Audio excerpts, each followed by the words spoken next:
Commissioner McAdam, can I get an audio and video check, please? Hi, how about that? Oh, that's perfect. Thank you. Thank you.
Commissioner Cam, can I get an audio check?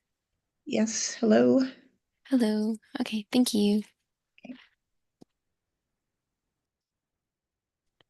Hi, Commissioner Cam. Did you want to test the share screen Yeah, capabilities too? Okay, go ahead. okay. So hold on, I have to find my document. Let's see. Okay. So what do I do? So at the bottom of your screen, you should see a share button. It's right next to the raise hand. Okay. Um, Okay, just give me a sec. okay. Share, yes, I see that. And then you should be able to select the screen, either the document or the full screen itself, just depending on what you want to share. Okay, give me a sec here. It's behind. Hmm. Uh, so I should open it on, Hmm. okay, all right. Just a moment then. Oopsie. It seems like I took myself out. Um,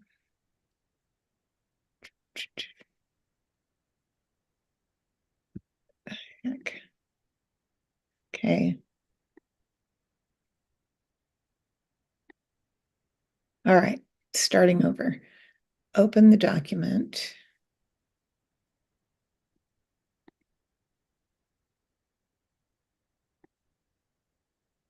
And then go to share. And I have a bunch of exclamation marks inside triangles. Okay. Um, so when you clicked on Oh, share, wait, wait, documents. Hold on. Notes. No, not notes. Okay. if it's easier, you can select screens instead of documents. Okay.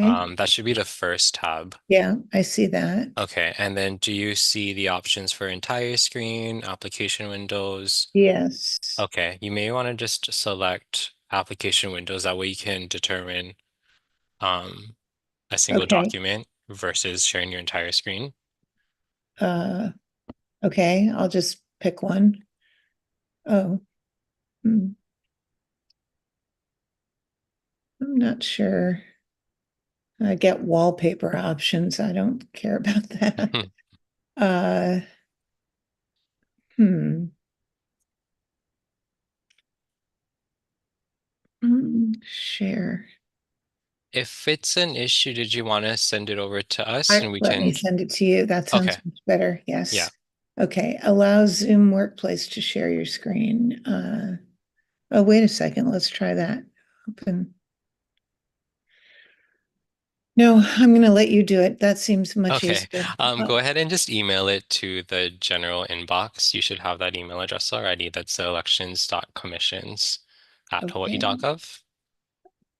Okay. Is that where I clicked on for this?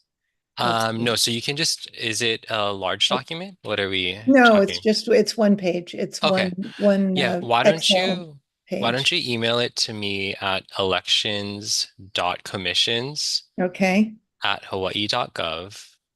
Okay, just like elections dot commissions at hawaii.gov. Okay. Correct. All right, I'll do that right now. All right. All right. All right. Um, Thank you. okay, thanks.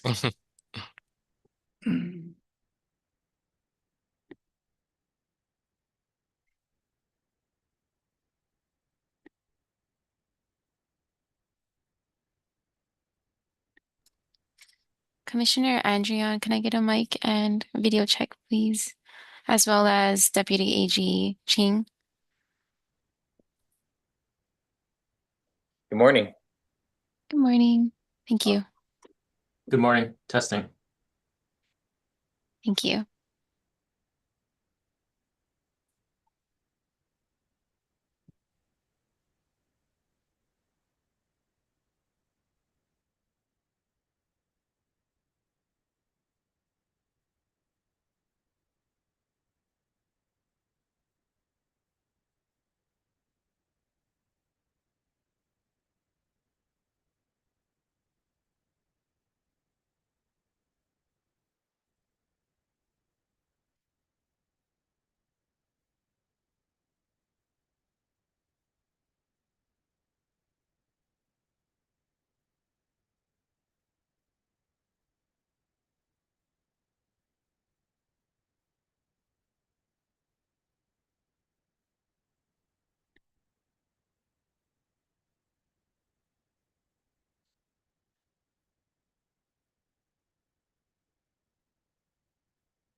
Commissioner Kushney, can I get a mic and camera check?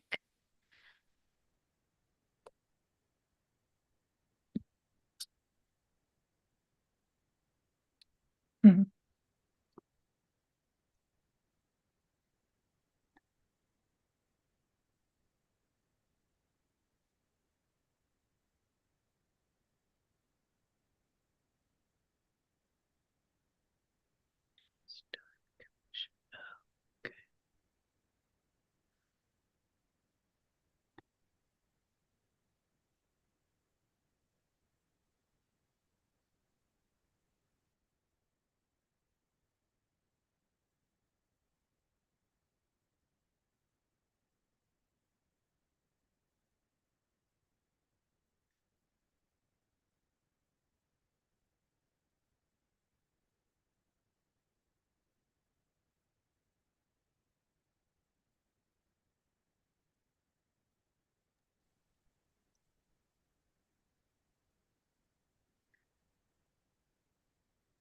Commissioner Kushney, can I get an audio check, please?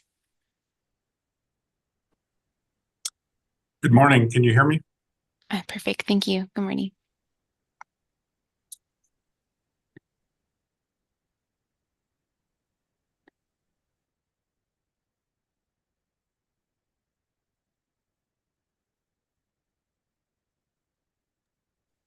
Hi, Commissioner Cam, just checking on the progress of that email. I haven't yet received your Yeah, attachments. right. It didn't go the first time because I had an S on Okay, commissions, but I just sent it again. perfect.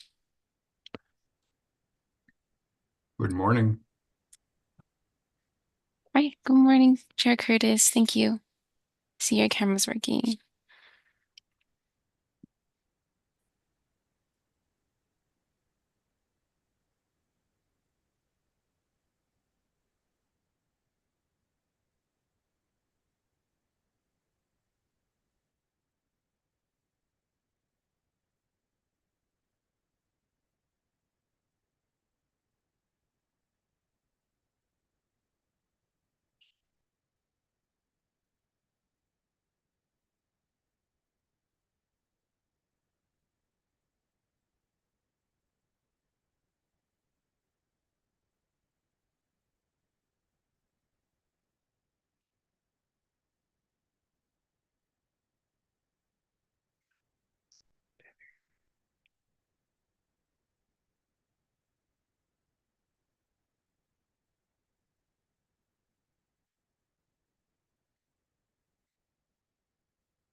Commissioner Osterkamp, I see your video is working. Could I get an audio check?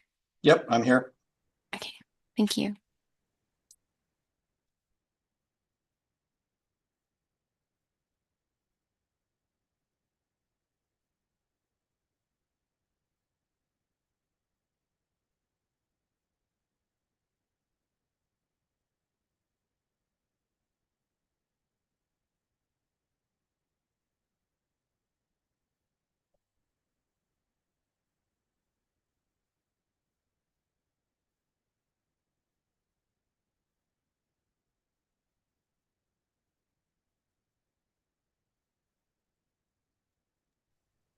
Hi, Commissioner Cam. I have yet to receive it, so I went ahead and sent you a test email.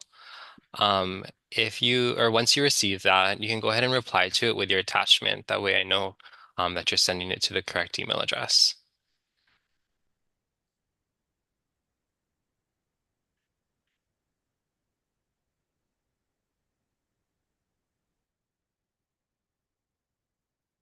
Right. Looks like I actually just received it. I think we're all set then.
Aloha and good morning. I have 10 o'clock. I'll call the Elections Commission meeting to order. This meeting is being conducted via video conference and telephone. I would like to remind the commissioners to keep their cameras on for the duration. Before we take the roll, I'd like to acknowledge the resignations of Commissioners Young and Kawada. Commissioner Young submitted resignation on August 15th, effective August 18th. Commissioner Kawada submitted his resignation on August 20th, effective immediately. We've sent letters to their respective appointing authorities, informing them of their duties to fill the vacancies. Could the secretary take roll, please? Commissioner Andrion, Present. Commissioner Kushney, Here. Commissioner Kam, Present. Commissioner McAdam, Present. Commissioner Osterkamp, Here. Commissioner Papalimou, excused, Chair Curtis. Here. Chair, there is a quorum. Thank you. Discussion and decision-making relating to Commissioner Young's permitted interaction group report on the investigation in the state and county appliance with HAR 3-177 and discrepancies in ballot counts and recommendations to the state of Hawaii. We'll take public testimony on this item. Would the secretary please get the testifiers? Yep. And allow them permission? If you would like to testify, please click raise hand under reactions on Zoom. If you are joining us by phone, dial *9 to raise your hand. When your name is called, you will receive a notification requesting you to unmute your microphone. Please promptly accept the request. If you are experiencing technical difficulties and are unable to unmute your microphone, we will move on to the next testifier and return to you at a later time. We ask that you clearly state your first and last name at the start of your testimony so that your name is properly recorded. Lastly, to ensure that we will have sufficient time to hear all the testimony, each testifier will have 3 minutes to testify. Once your time has expired, you'll be asked to conclude your remarks. The first testifier is Nolan Chang, followed by Jennifer Hunt. Okay. Can you hear me? Yep. Good morning. Aloha, morning. Chair Curtis. and Aloha. all election commission board members. My name is Nolan Chang. I'm the Hawaii Republican Party National Committeeman.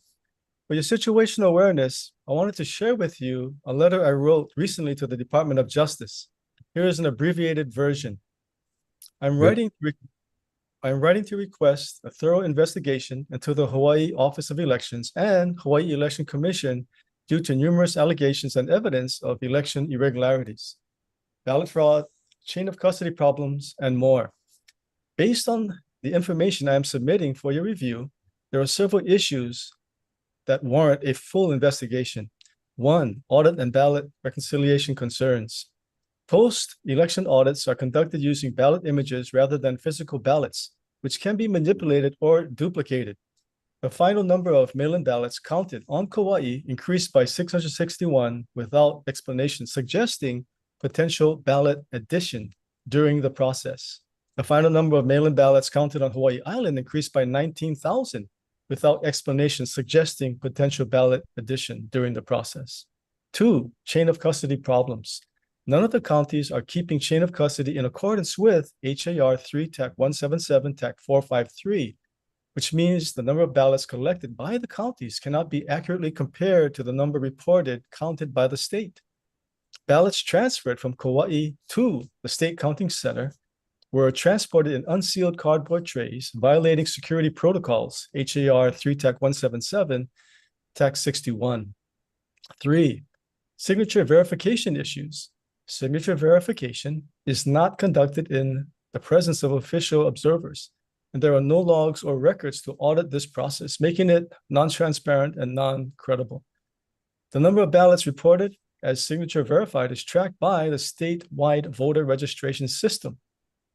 but counties do not report these numbers, leading to potential discrepancies. 4, transparency and accountability. The state and counties do not provide clear documentation or explanations for discrepancies between manual counts and official counts. Official observers are not allowed to witness key processes like signature verification and ballot envelope collection, limiting public oversight. I urge the Department of Justice to conduct a comprehensive investigation into these allegations and take appropriate action to ensure the integrity of future elections in Hawaii. I have attached all relevant documents, including witness statements and other evidence supporting these claims. In conclusion, to all Election Commission board members, out of all due respect, please be prepared for an investigation by the Department of Justice. Mahalo nui for your time. Thank you, Mr. Chang. Okay, the next testifier is Jennifer Hunt, followed by Paul Delorier. Hi, good morning. Can you hear me? Good morning. Yes. Thank you. I just wanted to sort of piggyback on what Mr. Chang had said and speak on the signature verification. I was an official observer for both the primary and the general elections, and I did reach out to the clerk to ask to be part of that.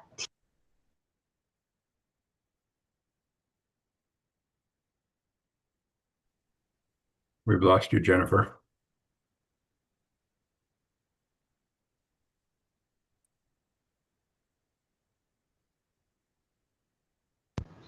Can you hear me now? Yes. Yes, Oh. we got you. That was weird. Okay, so what I was saying is I did reach out to the clerk during that primary election time before the primary and asked to be part of that observing team on the ballot, since there is that HAR, sorry, it's not an HAR, it's an HRS, a Hawaii revised statute that basically says anytime ballots are being handled, there must be official observers from both parties or all parties present watching that process. And so I reached out to be part of that team, and I was told by the clerk that observers are only for the counting centers. But I mean, that's also true, right? We need observers in every point in when there is ballots being handled, because otherwise there's just workers handling the ballots, and that's actually goes against the statute.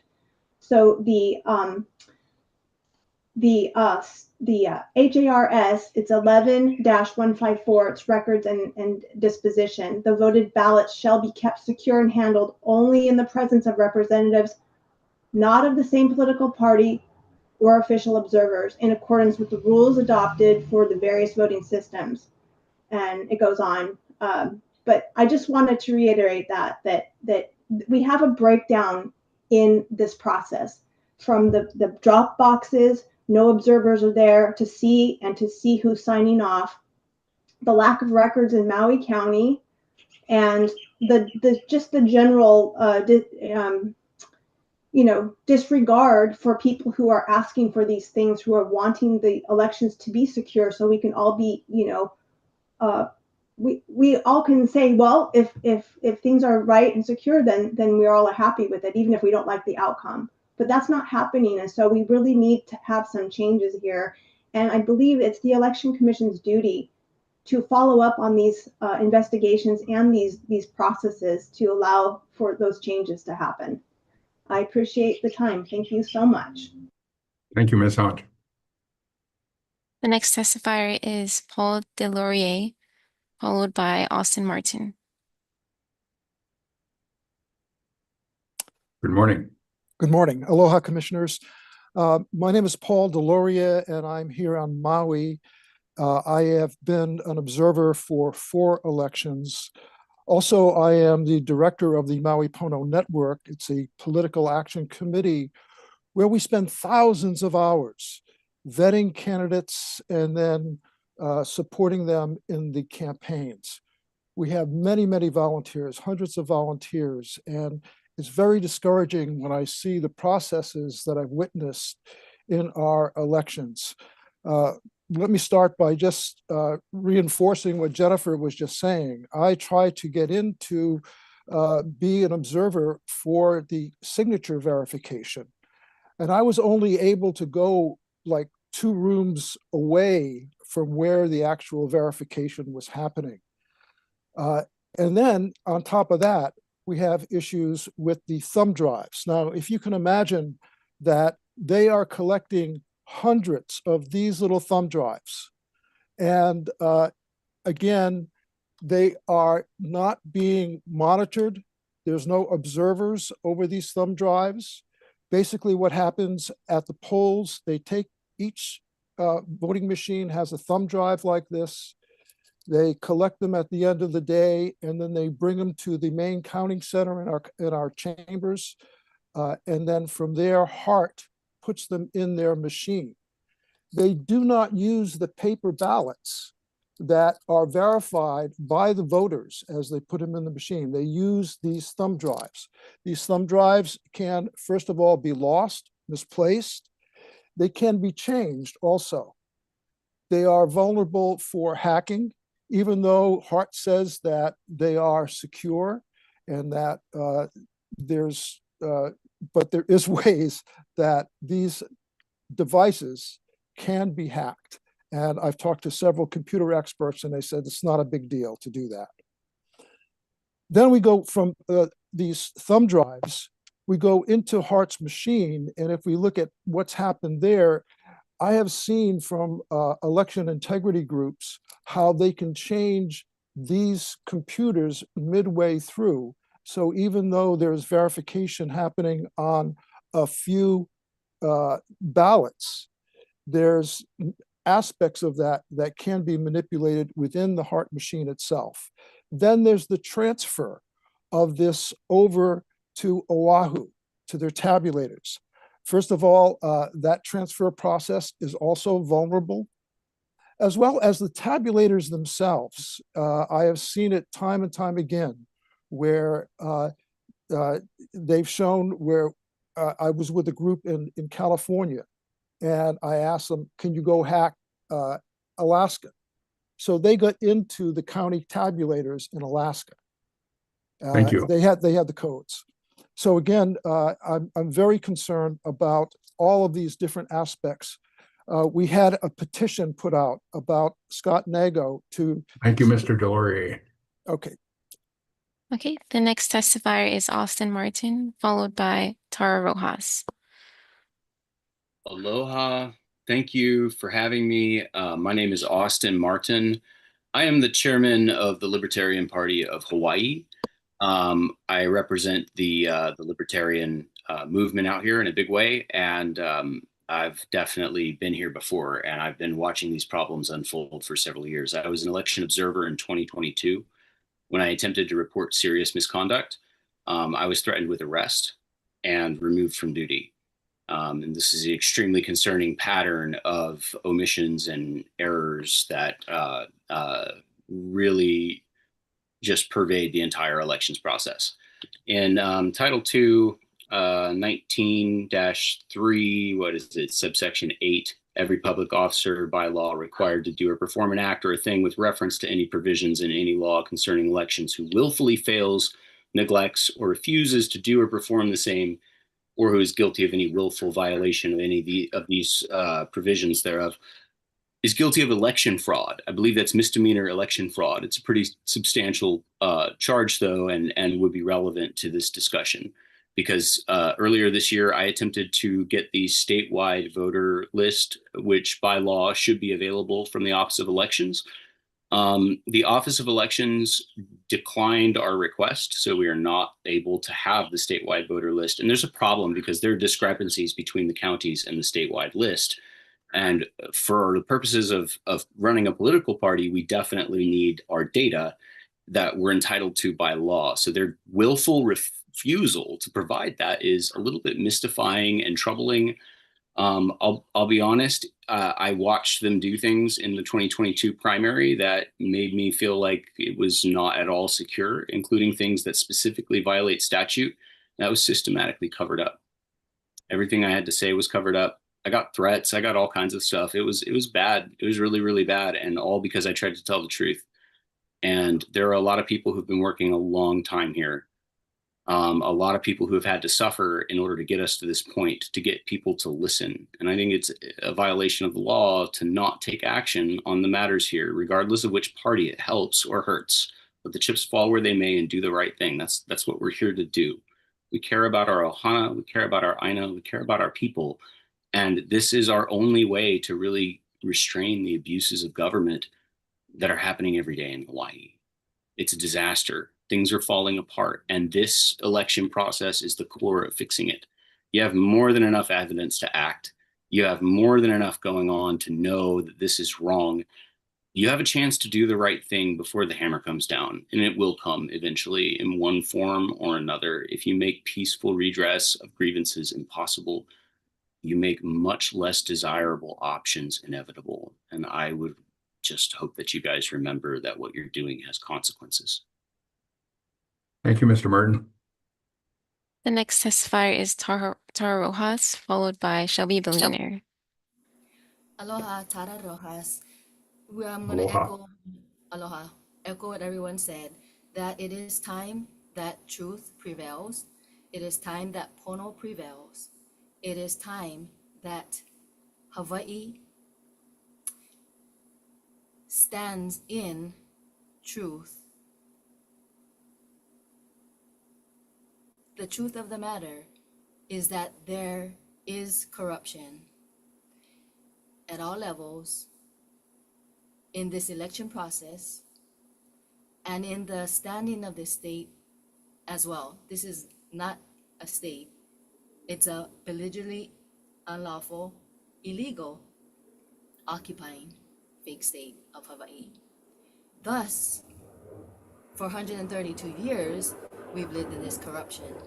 So this agenda item, we need to make sure that it stands, as we heard last meeting and previous meetings, that for some people it has been a year or so.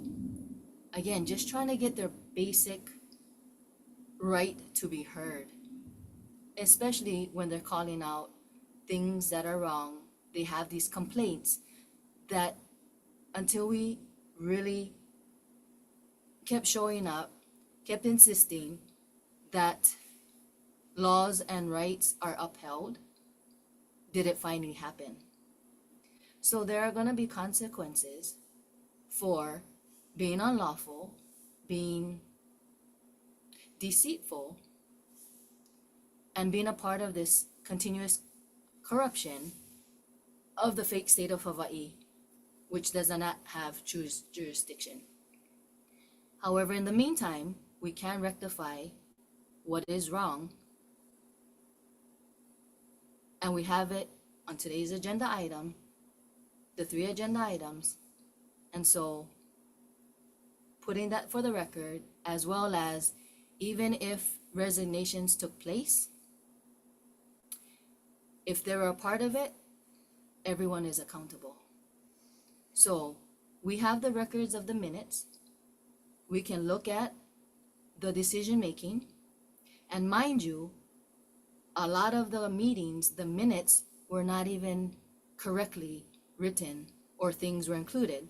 That's why we had to keep on to make sure that the meetings didn't continue on as they have been, just shutting the voice out, shutting the voice of the people out and those representing the voice of the people, so that, again, pono and justice prevails. So that's all I have to say. And that will go for next 2 agenda items as well. Same thing. Let the truth prevail, let pono prevail. It's Thank you. time corruption. Mahalo. Okay, the next testifier is Shelby Billionaire, followed by Janet Mason.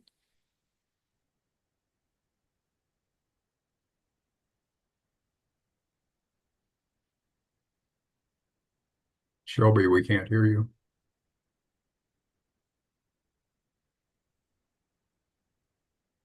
Can you guys hear me? Can you guys see me? I don't see my video. Am I blocked off? I don't think so. I don't see the video either. I don't see the video either. Oh, there we go. Okay. There you go. I couldn't unmute myself. So Chair Curtis, just to clarify, are we talking about each item agenda on the agenda or just this number 3? This number 3. Okay, gotcha. Okay, I did send another email. Thank you guys for the time. I'll just make this one real quick since I already put it on Facebook and I highlighted it up now. We're filming on Instagram and all these things to spread the truth because not all of it is Chair Curtis's fault. I know everyone wants to point the finger because Scott Nagle is actually in charge. But, you know, we have massive discrepancies highlighting the 19,000 ballot discrepancy in Hawaii County, 3,772 in Kauai. You got Peter Young, who's coming on brand new. I like the guy who was turning a new flavor, and then he quit and resigned for unknown reasons. Kawada, we never got along. He always said no, like Brenton Ava, and now he's gone. To me, when you're leaving the scene of the crime and you're in a high position of volunteerism and you don't have to leave, you're still in your term, and you finally quit, you know something's wrong. It's like the rats are leaving the ship. They don't want any liability. I've already reported this to the FBI, to DOE, Department of Law Enforcement. I know the Republicans are watching. I sent them the emails. They're on the listening tour. You got Diamond Garcia, Rep. Shimizu listening on now. When I check the participant list, these are major federal fraud concerns, which concerns DOE, Department of Law Enforcement, because it's above city and county. The cops can't do nothing about this, why people are getting away with it. And you guys are inspiring me to get full transparency and justice for everyone who's listening on Instagram land, Facebook land, X land, Kenny land, whatever is going on. What's the point of us running for office, telling us to vote if the elections are rigged for the Democratic Party? And there's not even going to let people in because I'm trying to make the third party. I'm the chairman from the Ohana Unity Party. And because I don't trust the white devil's pale skin after watching Chief of War, they might try to go my back and make this Elon Musk America Party. So just in case, we pulled paperwork right here to show all of you. We pulled paperwork for the America Party. Carl Dix is now the chairman for the America Party. We didn't get along with Austin Martin because he took the money from the Libertarian Party, screwed the marketing budget on the radio and some other things. I don't trust a lot of people in this political game, which is why you should be transparent, just like I sent Epstein files to everyone out there. And we can make an impact by working together because the FBI investigates, but who's going to prosecute? There's no one really enforcing the laws. Even Mike Lambert can't do it all on his own. They have this own judiciary board. There's internal issues. We do have a mini town hall with Rep. Chris Moroka tonight in Waianae Arca Safety. If you guys are going to be there, come on out. I encourage all of you guys to participate actively, because we'll be talking about the agenda items. We do want justice. I do want to be able to address the issues and hear from the commissioners who are out there, because even if we write bills on Capitol Hill, if the criminals keep on cheating the system through federal white-collar crime, who's going to do about it? The feds are now in D.C. trying to manage their streets when they should be handling these kind of terrorist election fraud and other crimes. My time's running out, so thanks. The ball's back in your court. We want truth, transparency, and justice, because that's the American and Hawaiian way with aloha. Chihu. Aloha. The next testifier is Janet Mason, followed by Yumi Kawano. Good morning, Chair Curtis and Commissioners. I'm Janet Mason from the League of Women Voters of Hawaii, testifying today on behalf of the League. Based on our knowledge of election procedures, as shown in the 2024 official manual called Counting Center Operations, and our firsthand experience observing counting activities in the state and the Honolulu voting operations, we think the description of the operations is correct. But this still doesn't resolve the discrepancy between the vote count that was established by the Office of Elections, which, as contained in the report, they came up with a 6 vote difference, and the results of the PIGS study, which came up with a 161 vote difference. So that really didn't get resolved. But we know that after the 2024 election, Commissioner Cushnie did file a complaint regarding the Kauai County elections and the 661 vote difference. Very importantly, complaints like this are resolved by the Hawaii State Supreme Court. And in December of 2024, the court found that there was, they dismissed Commissioner Cushnie's complaint, and they gave a detailed explanation of why. They didn't come to the same conclusion as Commissioner Cushney, that there was a material difference in the count. To us, this means the complaint is settled, even if some of the commissioners are unsatisfied. We were disappointed that the report offered by the state and the county did not address the issue of chain of control, because this has been a very persistent and contentious question discussed at the commission for more than a year. So I do wish that the report had contained a definition of this idea and examples of where the county and the state already use these chain of control practices. This doesn't mean there might be flaws in the practices. This was not addressed. But we do offer comments about the Dropbox chain of control, because we've heard different ideas that we don't support, like the idea of taking an inventory of the ballots at the time the ballots are removed from the drop boxes, taking a second inventory at the time they arrive at the counting center. We don't support this. Instead, we think this is a situation where security is what you're trying to achieve. So it is better to have secure removal of the ballots from the drop boxes put into a locked container before transporting the ballots to the counting center, followed by a count, and then counted at the counting center. Locked vehicles, locked containers preferred. Thank you, Ms. Mason. The next testifier is Yumi Kawano, followed by Jamie Detweiler.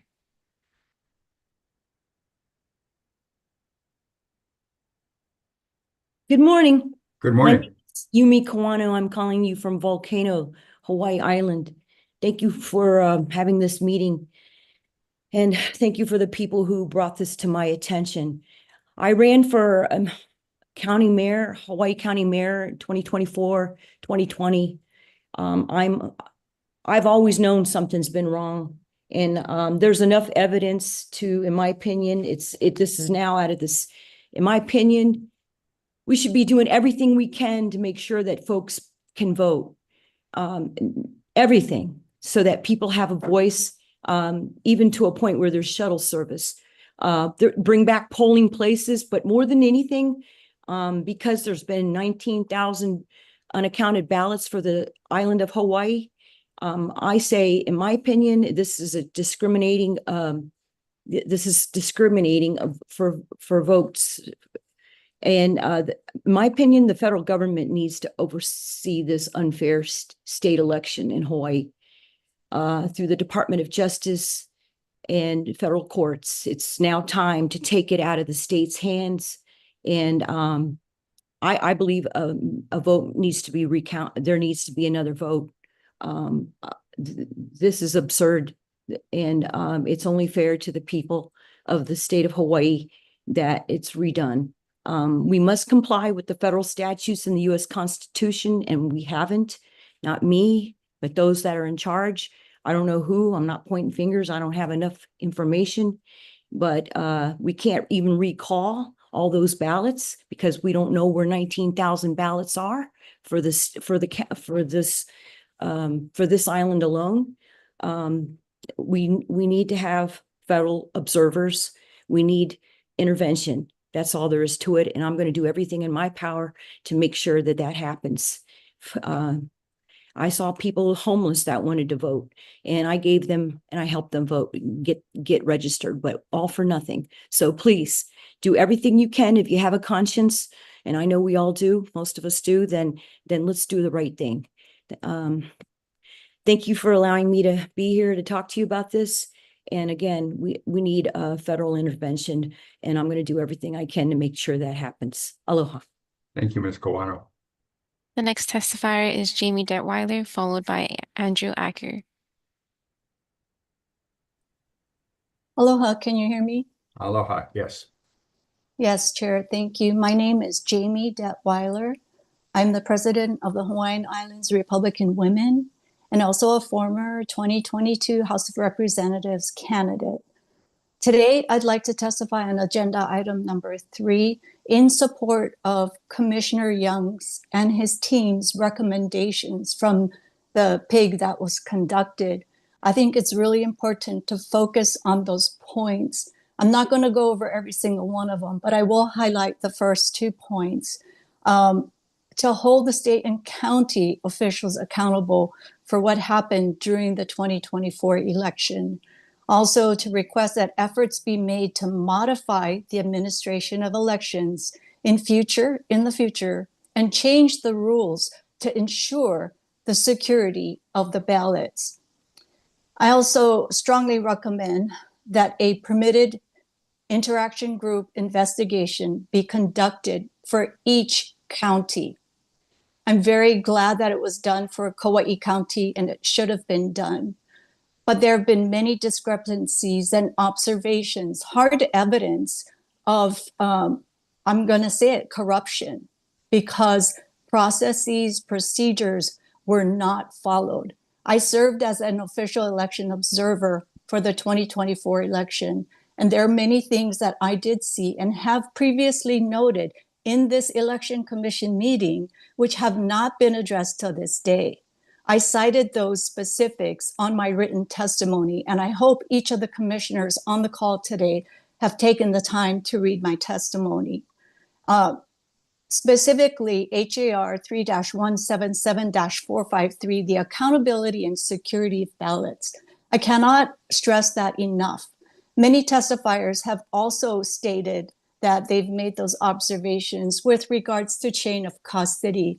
There is a lack of security, no checks and balances. And lastly, I'd like to respectfully remind every elections commissioner on this call that they took an oath of office. Yes, it is a voluntary position, but it's something to really remember, the oath that you swore to uphold the Constitution of the United States and the Constitution of the state of Hawaii. And you swore to faithfully discharge the responsibilities of your office. And we need to also hold our Mr. Scott Nago accountable for his duties and responsibilities as well.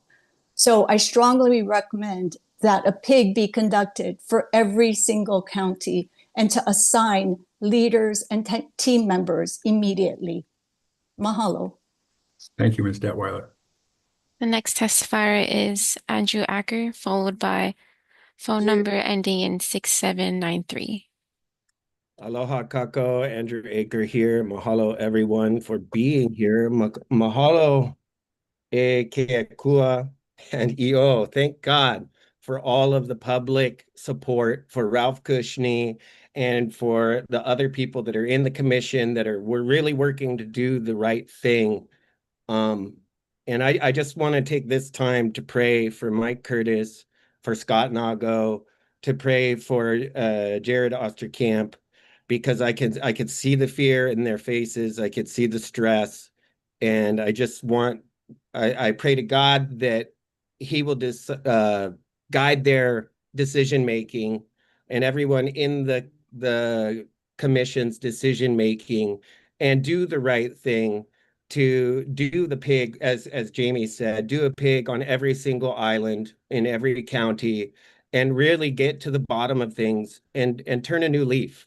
Now is the opportunity to turn a new leaf. And as we can see, it's really unpopular to not support Ralph Kushney. And in this political game, as Pikachu was saying, it's hard to trust people, but there's a bandwagon thing happening right now. So I encourage everyone to get on this bandwagon we call Truth and Liberty.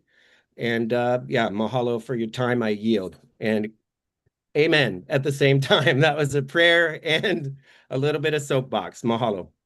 Thank you, Mr. Acker. The next testifier is phone number ending in 6793, followed by Keone Payton. Hello, aloha. My name is Bevan Parker Evans, and I'm an official election observer from the island of Kauai. I'm testifying here today to make certain that our elections remain as reported, which were fair and very rigorously maintained. I do not support the recommendations made in Amendment 3. I have not personally witnessed any lack of chain of custody on Kauai. I personally participated in many days of election counting, including election night and during the audit functions. And I urge the commission to listen to me and to please not change the reported 2024 election results on Kauai, primarily because I was actually a real-time observer, not only to the actual testing of the voting machine accuracy, but also to the live voter counting, and witnessed the voter ballot lockbox security system. And on top of that, I not only observed all these strict procedures at the voter counting facility, but I also accompanied the voter boxes to and from the election office. And I helped to view and observe and count the ballots at the remote voter drop boxes. In each event, there were several observers of different party affiliations, and we all had to agree on the results and the number of ballots transferred from the voter drop boxes, et cetera, to our vehicle, and then to transfer them to the election officers. And at each event and at each stop, we had to initial and verify it. So I also participated in observing how the electronic votes from our military and overseas are recorded and counted, and I was very impressed by the tactics. I do not believe there's been corruption in our election system. The Hawaii Supreme Court has come to that conclusion as well, and we should follow the Supreme Court's decision. Can there have been isolated and small human errors that we need to correct? Yes, I do believe that there have been a few small counting errors, and I support changing and improving the few little things that voting by mail has brought up. But I do not feel that there was a direct corruption in our system, mainly because I was a witness to every single conflict issue that came up on Kauai. And one example I'll give you of a human error that I will share was a pickup from a drop box in Kalaheo, which was counted and verified by me. And then we discovered there were 2 envelopes from the county of Oahu in that Kauai drop box. Now, did Oahu registered voters move to Kalaheo and then choose to drop their ballots at Kalaheo in an effort to make certain that their vote was counted? Or did a visitor and family member from Oahu who was staying with friends and family in Kalaheo believe that they needed to vote on that day, and they dropped their box at Kalaheo? And either reason for the 2 envelopes we discovered at the Kalaheo drop box should not have canceled those votes for Oahu, and they should not have been counted as Kalaheo precinct votes either. This is one example of how 2 votes from the pickup count may have been different from that of which the county received. But either way, it was well documented in every office. It was discussed by the election officers and the election team at both the voting center and the election office. And if they were noted on the pickup forms, then this would be a small difference between the actual Kauai count pickup and the final determined vote count. And this is just one example of a possible small error out there. There's no way was the vote count 600 differences. Thank you. Okay, I thank you. I just ask that you maybe try to correct small errors, but do not believe there's corruption. That is just a lie. Thank you for letting me speak and validate the hard work of all the election observers. Thank you. The next testifier is Keone Payton, followed by Megeso William Dennis. Aloha, you guys. Aloha. Good morning. Hey, good morning, you guys. Yeah, I just wanted to let you guys know that I just heard 3 minutes of word vomit from a lady that I don't know where she's getting her statistics. We're talking Ralph about Cushing. item 3, please. Well, he's talked about everything. So the numbers are there, the receipts are there. So I don't know what she's talking about. One single person cannot verify the whole voting, all the ballots in all of Hawaii. And that is ridiculous that just because she worked for it, she sounds like a plant to me. She sounds like that somebody's probably going to try to elect her and give her this position now that was vacated. Please stick to the item on the agenda. The item is the corruption. I wouldn't be on here if there wasn't any corruption. And you guys were doing things that you guys are supposed to do. Now, I don't know if it's negligence or just pure stupidity, but I'm going to go with pure stupidity by now. Okay, I'm not going to give you guys the benefit of the doubt because this is ridiculous. This has gone on for years. And you guys need to be held accountable. The only one is Ralph Kushney. Anybody Osterkamp, full of crap. You, Mike Curtis, full of crap. Bro, you are a disgrace. I can't even believe you. Why would you want to live here? Why would you even want to live in Hawaii? So you can turn it into this crazy far left clown show like California? Where are you guys from? Where are you guys from? Man, you move to a place, please respect that place. Understand that there's values and alignment with a certain place that you guys are moving to. You guys have to change. You guys don't, it's not your job to make us change. This is out of hand. Time.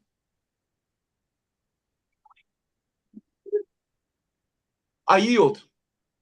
Thank you. The next testifier is Magesa William Dennis, followed by Susan Strom. Good morning. Good morning. My name is Magesa William Dennis.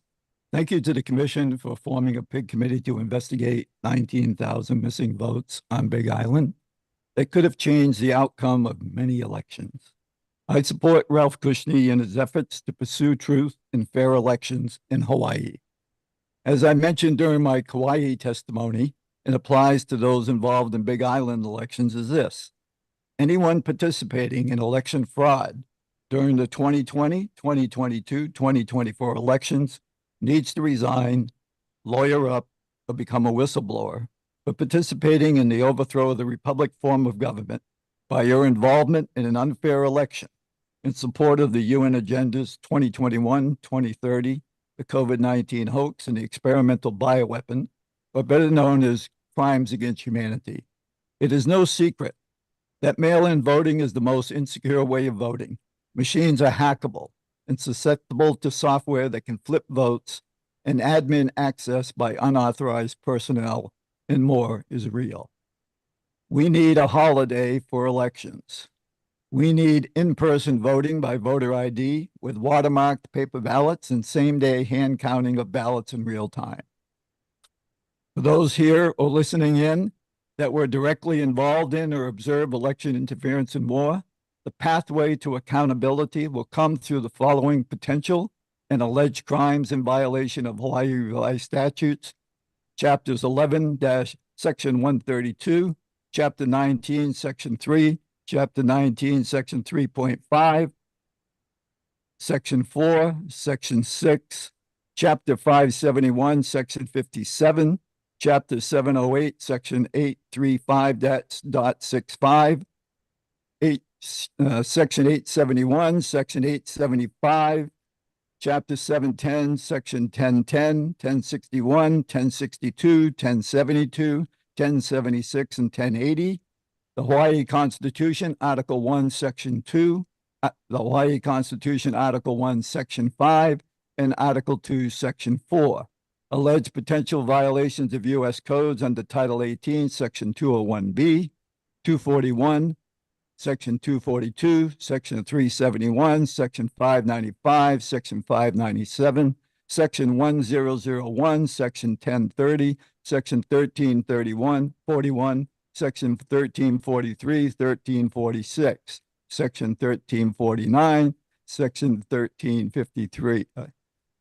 Also, Section 1503, Section 1512, Section 1519, Section 1621, Section 1623, Section 1708, Section 1918, Section 1961 through 1968 are potential RICO violations, Section 2385, Title 42, Section 1983, Title 52, Section 10307. Thank you. Section 20511, Section 20511 2B.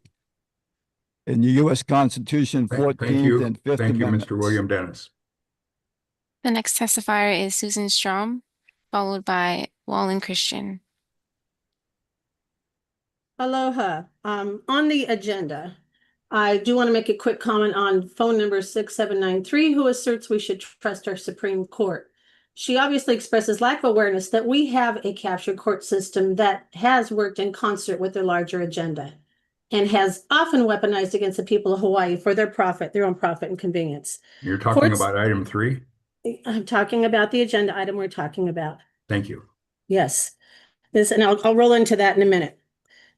So these courts across the nation have been politicized, and they are being constantly exposed as such. U.S. Senator Mike Lee of Utah recently blasted mail-in ballots, demanding the end of them to protect election integrity.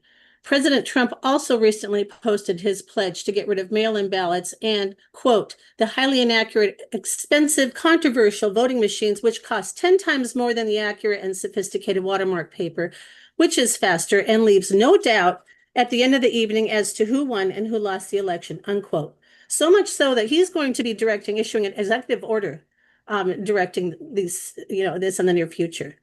With all that we know now concerning election anomalies, it's hard to be repetitive, but here we are. Today, it's hard for many of us to fathom why there has been such a defense here in Hawaii in persisting to utilize these high-risk voting methods while many other states are reporting and suing over the same anomalies. Why is there such a pushback over election integrity? Unless there's something to hide. If there isn't, then why the resistance to an outside independent audit? I fully support all the PIG action on all the islands, and I hope that we can expedite this instead of recycling this from meeting to meeting and just slowing the process down. Independent audit, full transparency, that's what we need. Do we people deserve any less? We're voting for a future with a quality of life that we want to hand down to our grandchildren, a good quality of life. And this is not happening. I mean, take a look around you. It's in the worst shape. Why is it in the worst shape I've ever seen it? We shouldn't be recycling these issues at every meeting. This should have been resolved way before now. And the fact that it has not indicates either gross incompetence at the best or starker realities at the worst. And you're only prolonging the inevitable because we're not going anywhere until this is resolved. Lawfully, truthfully, and remedies of justice are served.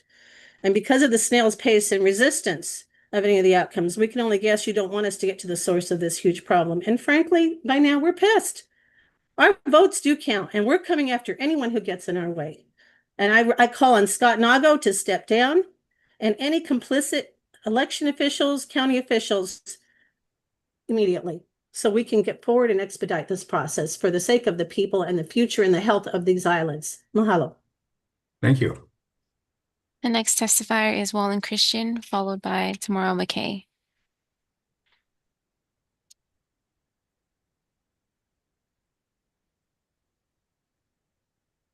You need to unmute yourself.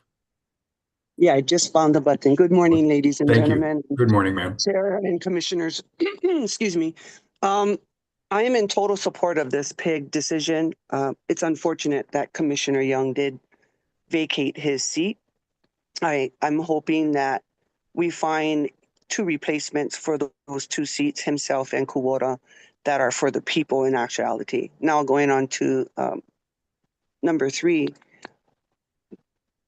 You've heard so many testimonies of the same thing, and that's the corruption, and that's the mistakes that has cost the people. 19,000 ballots is huge. Hell, 1 ballot is huge because that can make a deciding factor in the voting. What I would ask the commissioners to do is to really take a look at your decision making, whatever your decision will be, and see if that's going to benefit the people or your position. And it should never be about your position. It should always be about the people. I stand up for the people a lot. And this Elections Commission's meeting is vital that you folks make the right decision. Mr. Nago needs to be removed. I'm not even asking him to step down. He just needs to be outright removed. There is no opportunity for him to make a right decision because he's had many years to do it and he's chosen not to do it. Anybody who was under his leadership that followed his direction, knowing it was incorrect, also needs to be removed. And it's really difficult for the people to trust in a system that's not only broken, but blatantly disregards the voice of the people. And I think that right now you have an opportunity, those of you that are on this commission, you have an opportunity to make things right. I fully support Ralph Kushney and every other commissioner that stands for the rights of the people. Please do not make this about your job because you're not getting paid for it. But as it was stated before, you did take an oath. And that oath is to stand up for the Constitution, both of the US and Hawaii Constitution, but more importantly, to stand up for truth and for freedom. This voting system we have is supposed to be about our freedom, and it's not. We've been hijacked by those that are in position that would rather have a position of power for themselves and for those that they work under rather than for the people. So I just ask that you guys make the right decision. Let's move forward from this because 2026 is right around the corner. We do need to correct the ballots as well. And I'm just going to throw this in real quick if you folks don't mind. Hawaii Constitution, Article 2, Section 4, and I've testified on this before, on the primary ballot. Please take out the party affiliation because that is against the law. And with that, I yield. Mahalo. Thank you. The next testifier is Tamara McKay, followed by April Lee. Thank you. Can you hear me? Yes, ma'am. Okay, thank you. Aloha, Chair Curtis and commissioners and community members. I am Tamara McKay, it's pronounced McKay, and I am with the new Super PAC Aloha Conservative Alliance. As I mentioned, we are a new Super PAC for candidates and grassroots efforts to bring together communities with conservative values and educate them of their rights, participation, and protect our people in Keiki in the state of Hawaii and across the nation. I am testifying as a concerned citizen regarding the ongoing breakdowns in Hawaii's election administration. The foundation of lawful government rests in the transparent, accountable, and trustworthy elections, a foundation that has been severely compromised. Some of my testimony I'll leave out because I echo a lot of the testimony that has been previously submitted, including the last speaker. Because of the significant discrepancies that were found on ballot counts, especially in Kauai, and the exceeding numbers of 661 ballots, it is a clear violation of the chain of custody with insufficient signatures and verifications, and that has eroded the public trust.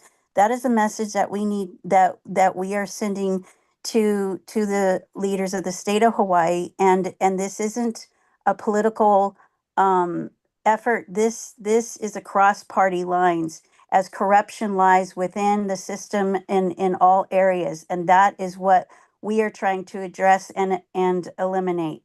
I want this to state strong support for the permitted interaction group and the report that they had presented to the commission. The complaints regarding the chain of custody and discrepancies in the election results are valid. What we need to do is be solution oriented instead of falling back on the problem. And we need to start coming up with solutions instead of trying to make excuses for the problems. Part of the problems, as has been said on over and over and in many meetings that I have testified in and attended, is the resignation of Scott Nago. We feel there's ulterior motives that are going on here for the power to control the outcome, and this needs to stop because it is the taxpayers that are voting, and they are expressing what they want in the leadership for the state of Hawaii, as well as leaders to represent the state of Hawaii in positions that represent us across the nation. Some of our representation is very embarrassing, and the majority of the citizens in the state of Hawaii they're not keen nor supportive of this type of representation. It's embarrassing. PIG recommendations include official audits and ballot in envelopes, a formal hearing, and rule changes to require daily published counts and explorations for any discrepancies going forward. And we would like to see established legal grounds for removal. As already outlined, Hawaii law provides clear grounds for removal of elected officials for willful law violation of elected statutes, neglect of duty, or obstruction of official operations. These findings from PIG, especially the disregard for chain of custody, unexplained ballot increases, and noncompliance with administrative rules qualify as removal grounds of HRS 19.3 and 414D 138. Thank you. Thank you. I appreciate your time. Aloha. Aloha. The next testifier is April Lee, followed by Jared Medeiros. Aloha, and thank you. And I just want to reiterate what Tamara just said, because Absolutely. I think that we have a problem with our citizens don't even think that they mean anything, and therefore their own individual significance in controlling their fate is spiritually being affected. We had a presidential election. We were the lowest turnout in the nation. That's very upsetting to me. I've been a vet registrar until I got to this state. They made it so difficult. And I get to this state and I see that all these things are going on and no one's getting fired. There's nobody, and we've got a Hawaii judicial court. We've got a court stating there were falsified records submitted. That immediately should have activate a pig on every county, especially when you add up all the other things that have been discovered. Why aren't we, and I hold you, the honorable volunteers, to now be the ones to stand up for us, because we don't have too many options. You are our lifeline. I praise and thank Ralph Kushney. I'm telling you, I think that, he is one of those leaders that doesn't care about his own personal power, his own money. It just does the right thing. And that's the thing that I'm inspired by and why I wanted to get on this meeting, because I've already gone to several meetings trying to get rid of Scott Nelgo, and he's still there. So I see a lot of commissioners. I can watch their faces on the screen, and I know they agree with me. But no one is pushing the power button. I tell you what, I don't think that we have an honest power structure right now. And I'm going to say what I feel. I think it's part governor down. It's invasive, because I have a couple representatives in my legislative district, and there you go. We have people saying we're going to do this, and they get and they vote in the legislature, and they vote with somebody else, more power. So I really agree also with Yumi that we absolutely have this underpinning of our justice system that is being compromised, and that we need this important election process to reinforce and re-inspire our citizens to get involved in government and give them the strength of their own internal feeling of significance. I think it's very important for our Hawaiians, when they've gone through what they've gone through and we can't get their justice, let's give them at least justice in the system that they have to be forced into. I also want voting in person. I have seen so many times, and let me tell you, they went right into the court system in California and hacked the machine sitting there in the courtroom. So thank you very much for your time, and please be very, very aware that we are trusting in you. We have faith in you, and I hope that we can get something out of this that will be action-oriented, not more meetings. Thank you. Thank you, Ms. Lee. The next testifier is Jarek Medeiros, followed by Alfred Sarmento. Aloha, can you hear me? Aloha, Mr. Medeiros. Aloha. Hey, so this whole thing that's going down, to that caller that is remaining anonymous from Kauai that's claiming there's no corruption. She's a plant trying to get into this next openings that they have here. I just jumped on not too long ago, so I don't know which commissioner stepped down, but I see some commissioners still on there, but I really think they should step down too. People like McAdams, McAdams, this cheating for the Democrats. I tell you guys right now, I really not about. We're talking about item 3. Hey, please never interrupt me, man. It's my 3 minutes. Don't tell me what I can talk about. All right, you part of the problem. In fact, you are the problem, Mike. Okay. Now, when the FBI comes down to this investigation, guess who's gonna be up there in agreement to put you guys behind bars or penalize you guys to the max? Me. I'm gonna be on this call, waiting for you guys to be penalized, supporting the penalties. Because it's people like you, Mike, Scott, McAdams, Osterkamp. You guys are ripping off everybody's constitutional rights. And for that, you guys should spend your life in prison. What a disgrace, man. Just because of you guys, yeah? The Democratic Party shouldn't be able to freaking run in the next election because of you guys, because of the cheating that you guys are doing. Listen, we go back to 2020, huh? Our county was never supposed to have one guy like freaking Mitch Roth to be our mayor, but it's because your guys' cheating ways, he became the mayor. And because of that, he handed over jurisdiction to the state of Hawaii. The problem here, guys, is the state of Hawaii. Okay? Today, since we got the upper hand, everybody who's listening to this testimony, we have the upper hand today. We need a motion to remove Scott Nago today. They do not have enough people there. Let's ask for that motion, get that scrub out of here. And next to follow, McAdams and Mike Curtis. All you three people right now, yeah? You guys should be scared, man.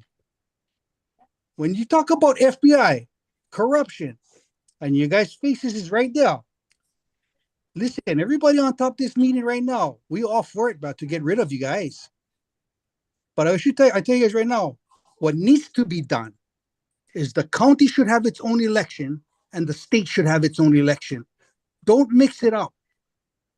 County's jurisdiction is higher than the state of Hawaii's jurisdiction.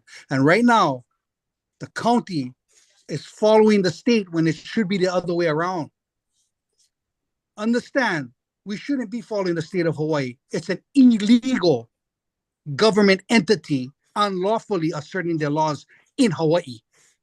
Thank you, Mr. Medeiros. Constitution is out, man. Bring back the Hawaii Constitution so you guys would not have a chance to stand what you guys doing right now. I yield. Thank you, Mr. Medeiros. The next testifier is Alfred Tormento, followed by Tara Malia. Aloha, Chair and Aloha. members of the Commission. I want to thank you all for serving. I wish to speak on the agenda item briefly. We have a problem here in Hawaii at the elections.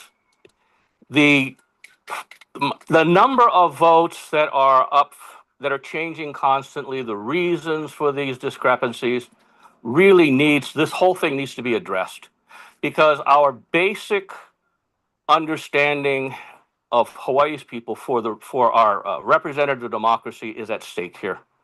I'm not going to sit here and attack any individual at this point. I just merely ask you all to think about this. Hawaii has the lowest voter participation rate in this country. I'm 67. I've been volunteering for Office of Elections since at least 2000. I've been everything from VAO, to a poll watcher and and I still open ballots today in the last election. My point is, if there's any indication of problems for simple addition and subtraction, we're not talking calculus, we're not talking major problems here. It needs to be addressed. It needs to be addressed as soon as possible. And we need to verify, we need to encourage people to understand that we have free and fair elections here. I hope that you as commissioners will do what is right to make sure that our elections moving forward do not have an opportunity for fraud. Because unfortunately, when you have unexplained or various numbers being debated over the months about how many things are wrong, that looks bad to the people of Hawaii, and we owe them better than that. And I thank you for your time. God bless you all. Mahalo. Thank you, Mr. Sarmiento. The next testifier is Tara Malia, followed by D.R. Williams. Hello, my kako, Tara Malia Gregory for HRP District 18, the chair, and also Mauna Lua and East Honolulu Regional Vice Chair. Thank you for the time to speak. I stand in full support of Tamara Mackay, Nolan Chang, and Wallen Christian's testimonies. I resonate everything that they said. And I just want to say thank you so much, Commissioner Ralph Cushney, for your diligence once again. I will acknowledge you every time because without your persistence, these records would still be hidden from the public. And you stood pretty much alone until the alarm was sound, and now here we are. I do want to be on record reminding this commission that accountability is not just acknowledgement or removal. Under HRS 11-155, election results cannot be certified until all counts are reconciled and any contest resolved. If certification does happen prematurely, those results can be overturned and officials may be investigated. And under HAR 3-177-453, every county clerk must maintain a complete and accurate chain of custody for every ballot. If logs are missing, falsified, or incomplete, the law is clear. An audit must be ordered and officials may face civil or criminal liability. In regards to Mr. Nago, he certified results with unaccounted ballots and broken chain of custody, and these actions appear to be in violation of both of these statutes here. I call on this commission not only to remove him from his position, but also to refer this matter to the Attorney General for investigation and prosecution to the full extent of the law. The people of Hawaii deserve to know that when laws are broken, consequences follow and that their leaders are not exempt. I also want to refute any claims that were spoken of on this call that what we're seeing is human error. That's simple and small. Claiming hard work, unfortunately, is not a defense when it comes to numbers that do not reconcile. A 19,000 plus ballot discrepancy in one county is not logical or credible, and it's not acceptable. These are not clerical mistakes. They are systemic failures. 2 commissioners have now resigned, and this is critical. This moment doesn't erase this accountability. It makes it even more urgent. So the public cannot trust a system where responsibility disappears when pressure rises. And that's why I urge this body to establish a permitted interaction group for each county, like specified before by Ms. Detweiler. So every island is held to equal scrutiny. Also, issue subpoenas for full chain of custody documentation, order independent audits wherever the law requires it. We have to move away from mail-in ballots. They've created vulnerabilities and broken custody, confusion, and this commission's duty is not convenience, but integrity and public trust. And mahalo for the time to speak today. Thank you, Ms. Malia. Thank The you. The next testifier is D.R. Williams, followed by Rebecca. Hi there, can you hear me? Yes. What is your full name? Can't hear you now, though. Williams James. Thank you.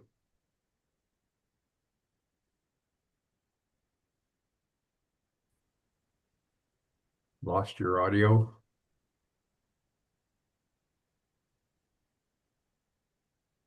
You need to unmute yourself. Sorry, it wasn't working. I just want to reiterate the point. Will the commissioner be backed by Israel and Zionist lobbies in America? Fuck you.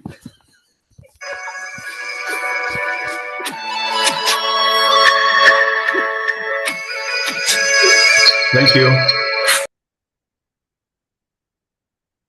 The next testifier is Rebecca, followed by Doug Pasnick.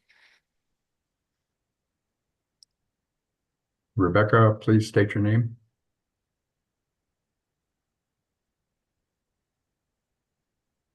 Aloha nui, my name is Rebecca Soon. Nohoa Mauna Lua. I'm born and raised in East Honolulu. Just mahalo for having us and for having this opportunity to listen to voters across Hawaii. Listening into this is difficult work that you all are doing as commissioners, and I just want to mahalo you all for it. You know, it's honestly a little shocking to hear some of these accusations, especially against members of the commission. And as far as it seems, largely unfounded and unsupported in facts or in evidence. You know, foundationally within our democracy, I know that I'm speaking to the choir here, that we rely upon free and fair elections. We want to make sure that as many people in our community have access to those elections, including those who may work multiple jobs, including those who maybe are not able to get in person. It's important that folks have the opportunity to be able to vote in ways that they can cast their vote no matter what time of day or night, and have access to our polls. The election commission, and Kalamai for the background noise I have here, but the election commission has a really key role in ensuring that our elections are fairly run for everyone. And I want to resonate with people who are expressing those concerns. Every single vote does count, but some of what I'm hearing sort of suggests that certain votes should not count. Certain votes should be thrown out of questions or again, there's sort of this general overarching accusation that's being made that it doesn't seem as well supported. I've read through the materials that were provided by the Permitted Interaction Group. It seems a little bit dangerous to me, to be honest, that some of the numbers that were thrown out by the Permitted Action Group were suggested when in fact the actual difference at the county level was only about 6 votes. Those 6 votes are incredibly important. Don't want to diminish the importance of those, but to suggest that it's in the hundreds, to have that coming out of the commission, honestly, that's really concerning. I look to the commission, and I think many voters look to the commission to make us feel confident in our elections. And so to hear some of the doubts being cast from the commission itself without proof and without evidence is really concerning. So I want to offer a voice of appreciation, first and foremost, because the work that you all are doing is extremely difficult and is extremely important. But second, want to offer sort of a voice that, I think aligns with some of the folks here, but doesn't, and maybe perhaps in the net result. We need to feel confident as a community in our election results. And I think that I want to encourage the commission to have a high bar on the information that it puts out without documentation and proof. And I feel very confident in our election processes, and I want us to work towards those positively without unfounded accusation. Mahalo. Thank you, Rebecca. The next testifier is Doug Pasnick, followed by Keikilani Ho. Mr. Pasnick, aloha. Aloha, can you hear me? Yes. All right, thank you. 1 year ago, I rolled 5 file boxes into the Elections Commission meeting, and they were filled with documents that the public painstakingly gathered to understand how the 2022 election was certified without a reconciliation that was required by HRS 11155. In that audit, 44% of the votes cast reports, 60% of the recount documentation, and 100% of the manual audit ballot review logs were missing the required official observer certification. And the law is clear. Certification requires a comparison and reconciliation of all logs and records. When asked how this was done, there was silence by the commission. And that same day, the commission voted against advising the chief elections officer to certify the election in accordance with the law. I challenge anyone who says there's no documentation to go back on the record and look what the commission has done. How is it possible that the commission votes against the very law that they're sworn to uphold? And worse, and historically true, in 2022, Mr. Green was inaugurated before the election was certified, based on a signed certificate and an uncertified tabulation of votes before election certification. Now, a year later, the Permitted Interaction Group, which you authorize, has confirmed the concerns that have been raised for a very long time. Their report found no lawful chain of custody for ballots in Kauai, and not one record complied with HAR 177453. Ballots increased without explanation, and yet the chief elections officer certified the results anyway with no reconciliation. And that's not transparency, that's not integrity, that's malfeasance. And what has Mr. Nago said in response? Letter after letter, he tells you to trust the system, and he blames, quote, human error, or says that the counties can do it, quote, their own way. But there's no law that allows the counties to rewrite chain of custody requirements, and there's no law that allows missing records to be excused or rewritten after certification. Reportedly, 83% of the ballots in 2024 had no chain of custody records. That's over 400,000 ballots counted without documentation, and yet they were certified. So I ask, is the commission exist to uphold the public trust in elections? Then how can it justify overseeing the certification of results when the required records are missing or falsified? The people of Hawaii deserve better. And let's be honest, 2 commissioners resigning, perhaps unwilling to be complicit in what this commission now chooses to ignore. Chair Curtis, you've presided over votes against the law, you've ignored sworn evidence, and you've dismissed public testimony as, quote, baseless claims. This is all on the record. and I renew my call that you should resign. And to the remaining commissioners, if you cannot uphold the law you swore to defend, then step aside and let someone take your seat who still believes public office is a position of service and not status, because history is watching and the people are watching. This Thank isn't you. about Thank you, ballots. Mr. Pesnick. It's about whether the commission will remember for protecting the truth or burying it. Mahalo. Thank you. Aloha. The next testifier is Keikilani Ho, followed by Lopez. Ms. Ho. Aloha. Aloha. Hi, my name is Kikilani Ho. I've been testifying on these meetings for the past 3 years, and today I just wanted to observe. But upon reviewing the current agenda item, it closely mirrors those from the previous meetings. And in fact, the past few agendas appear to be repetitive, merely echoing prior discussions without demonstrating any significant progress. And this pattern raises serious concerns about the effectiveness and purpose of these meetings.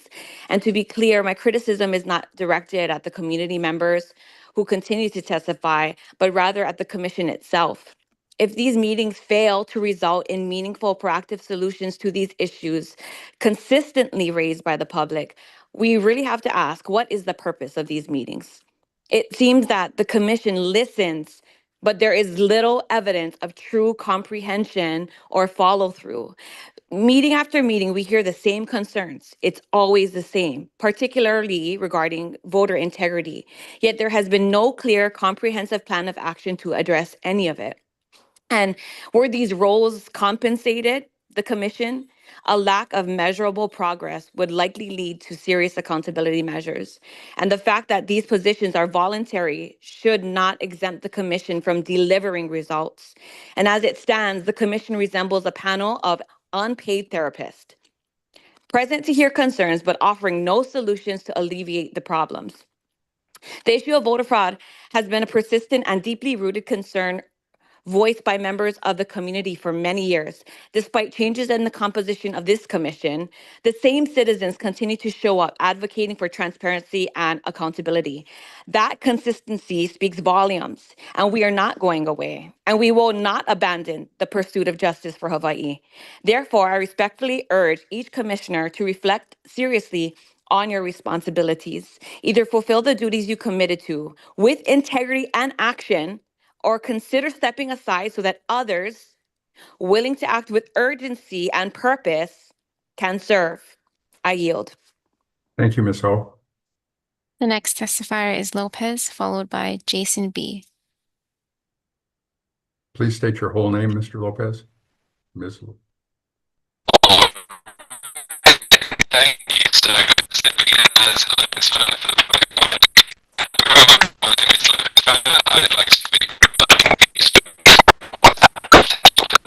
Lopez, you're coming in broken.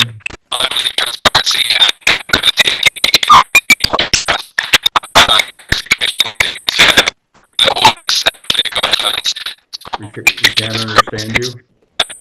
Fuck you.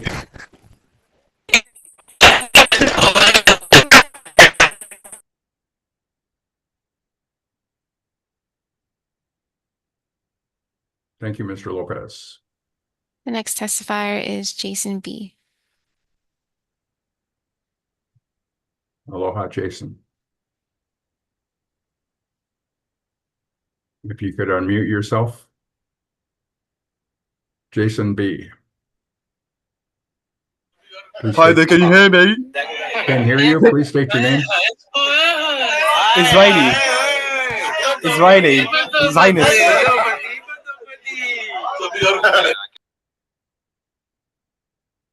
Thank you, Jason B.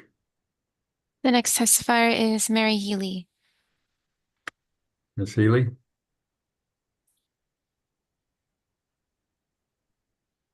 Nita. Hi, can you hear me? I'm Yes, sorry. ma'am. I was having a Aloha. hard time unmuting.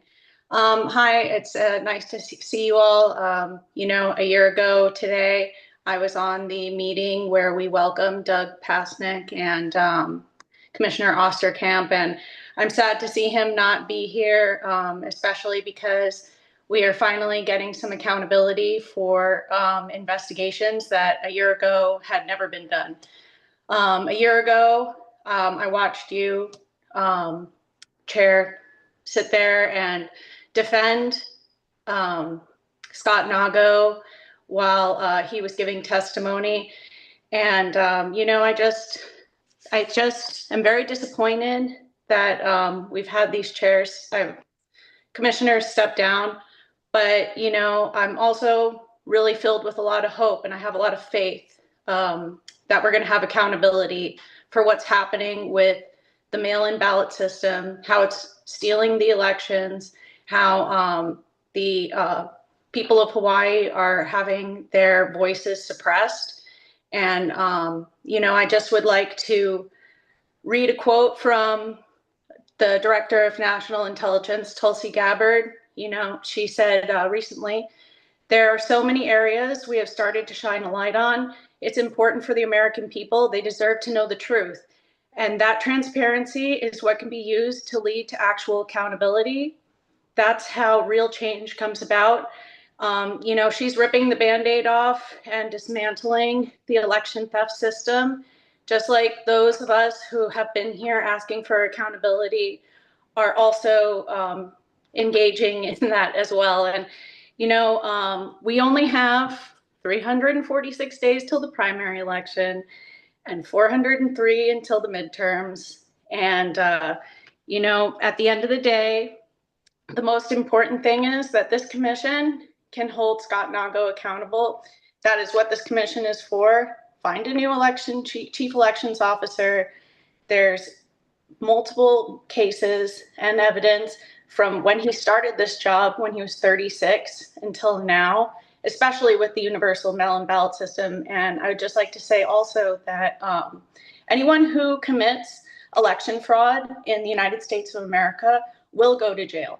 And anyone who facilitates election fraud in the United States of America will go to jail. And that is my commitment as a young person moving forward from here on out. So I just want to say thank you for all the times you've all listened to my testimony. And I hope you all are prepared for the changes that will be coming to this nation. And thank you again for allowing this investigation to take place, because it was deeply, deeply needed. Hawaii is no longer going to be the 51st for elections. It'll be number one for election integrity. I promise you that. Have a nice day. Aloha. Thank you, Ms. Healy. Aloha. The next testifier is Jose. Jose, please unmute yourself and state your full name.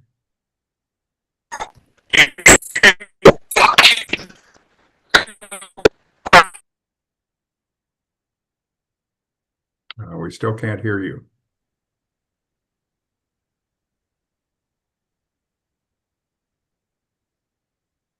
Next testifier. Okay.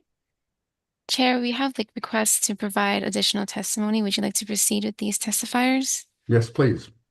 Okay. The first testifier is Migeso William Dennis, followed by Jennifer Hunt. Mr. William Dennis. You're still muted. You need to unmute yourself. Okay, thank you. There you go. Yes, my name is Migeso William Dennis, and I just want to continue on with my testimony for the record regarding law. I support Ralph Kushner in his efforts to pursue truth and fair elections in Hawaii.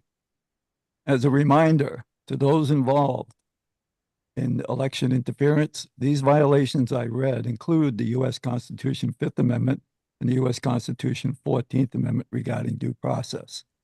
I want to thank you for allowing me to express lawful opinions as members of this commission and those who participated in the alleged offenses, that you ponder either to choose resignation or become a whistleblower after you lawyer up. Thank you for your attention to this matter of fair elections. Mahalo. Thank you, Mr. William Dennis. The next testifier is Jennifer Hunt. Ms. Hunt. Thank you so much. I just wanted to add to my testimony earlier about the HAR 3177 discrepancies. I did inquire about the chain of custody documents for Maui at the beginning of the counting in 2024 general election. And I kind of was gaslighted. I was ignored after the deputy clerk told me about the fact that they post those numbers on Instagram. So, but they don't separate them from what's picked up at the post office. And again, I will reiterate, if they forgot to do this and they're like, oh no, we're not keeping chain of custody as required by law on these forms, they could have started then. So the fact that it was up to human error as a reason for not having these documents doesn't really compute, because that would not happen if someone was reminded that it was their job to keep these chain of custody documents and also provide them to the observers who ask for them. They shouldn't be under lock and key or classified. They should be open to the public to review them. So I just wanted to add that to my testimony, that none of this stuff is human error. It's all by design, and we are not stupid enough to think that it's human error. And I also would like to add one more thing. We are a republic. We're not a democracy, because a democracy needs a majority to do anything. We are a republic, which means each one of us is able to be the one person that their rights are not taken away because of a majority. So given that, people saying democracy have an agenda. We're a republic. Please remember that. Thank you. Aloha. The next testifier is Kira, followed by Shailene Faye. Aloha, Kira. Unmute yourself and state your full name, please.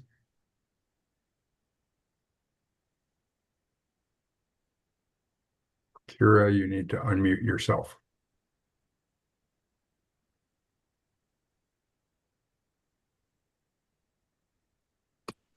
There you go. Oh, you're muted again.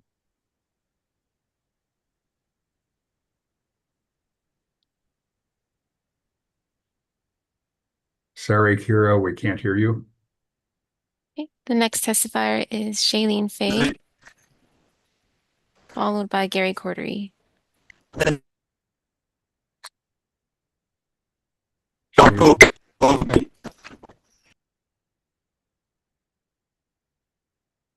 Shailene Faye, please.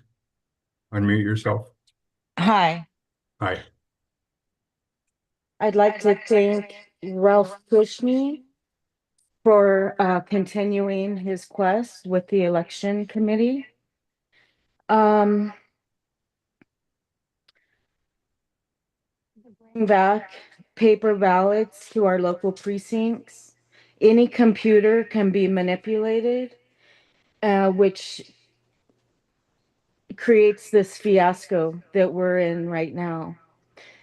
In 2024 elections, I was canvassing for one of the local candidates, and it's appalling to realize how many local Hawaiian people do not vote. We're talking about item 3. Yes. I'm sorry, I just want to say that we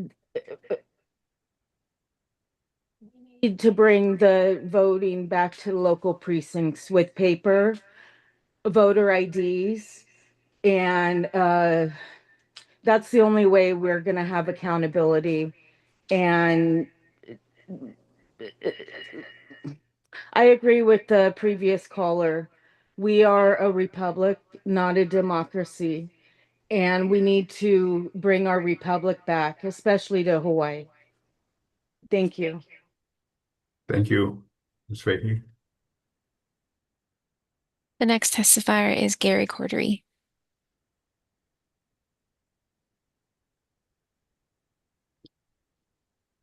Good morning. Good morning. Aloha. Aloha, Chair. Aloha, Council, Commission. There's been so many very articulate testimonies on this call, all pointing to the same underlying fact that there's just issues with the entire voting system in Hawaii. Why is this so vital? Why is the Commission's role so vital? In the past election, there's been candidates who should be seated that are not seated because of inaccurate vote count. I don't believe this is up for discussion. I think this is obvious at this point. The question is how to reseat them through the PIG. I fully support the PIG. I support Ralph. But moving forward, there's an election next year. The people's voices must be heard. I believe Scott Nagu declared that voting by mail will increase voter turnout and drive the cost of voting down, both of which have proved been false. We have the lowest turnout ever and the highest cost of elections. So the very purpose for doing mail-in voting has been found inaccurate and false. I believe this commission and the commissioners that stepped down prior to this meeting is also, it also reflects the fact that the pressure coming from the people's voices is mounting. And it's beyond me that this commission does not recommend going back to a single day paper ballot. Now, President Trump has issued an EO that the federal elections will be completed by paper ballots. What is this commission going to do? What is its recommendation going to be? Can the commission in this state and Scott Nagu as chief election officers, can they actually humble themselves? Can you actually humble yourself and say, what I've suggested and what I've implemented is not functioning, it is not working, it is not serving the people? Is there enough humility in you to say, let's just pause what we're doing. Let's go back to a paper ballot, an in-person one-day voting procedure. It's not hard to resurrect. It's not that long ago. My request as a citizen and a candidate for election integrity, for the opportunity for inclusion for all of the people, not to have to worry about whether the vote is being manipulated by technology. I don't think there's a single person in this state, other than a couple of callers,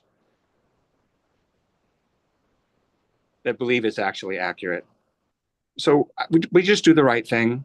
I'm not going to go down the road of the details. Everybody knows the details. Do the right thing. Thank you, Mr. Cordery.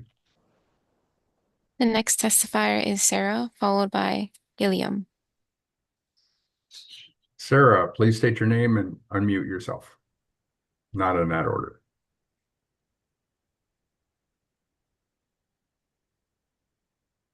Sarah, unmute yourself and state your full name, please.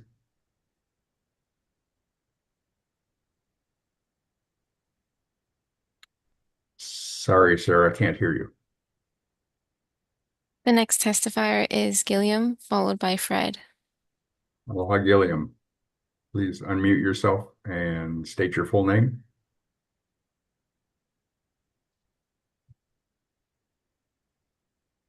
Gilliam, unmute yourself. Sorry, we can't hear you. The next testifier is Fred, followed by Jennifer Kwabwan.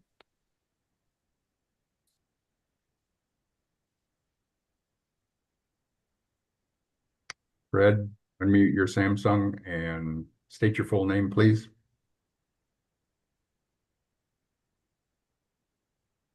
Fred, unmute yourself, please. Sorry, can't hear you. Stop speaking over us. I will tell you this again. Do not be doing this. If you want to be commissioner. Yeah, that's right.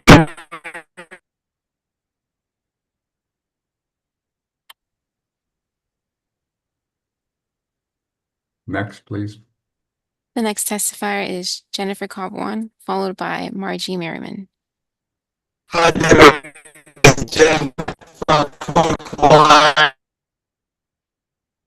Jennifer, please unmute yourself and state your full name. Jen, I see you. There you go. Hello. Aloha. Aloha. My name is Jennifer Kwabwan. I've been testifying for since 2021 on these meetings, and I would just like to make a suggestion that these Commissioner Young's pig investigation will be forwarded to, and all future investigation documentation will be forwarded to current legislators so they can catch up on these findings. I believe that many of our legislators are unaware of the details of our election system and they don't have time to sit in on all of these meetings, but I would like them to be informed because they are the ones making the laws. And I think some of them might have a change of heart when voting on issues and bills regarding mail-in ballots and so forth. So please consider having these things distributed to them so they don't have to go out and find the information themselves. I yield. Thank you, Jen. The next testifier is Margie Merriman. Margie, unmute yourself, please.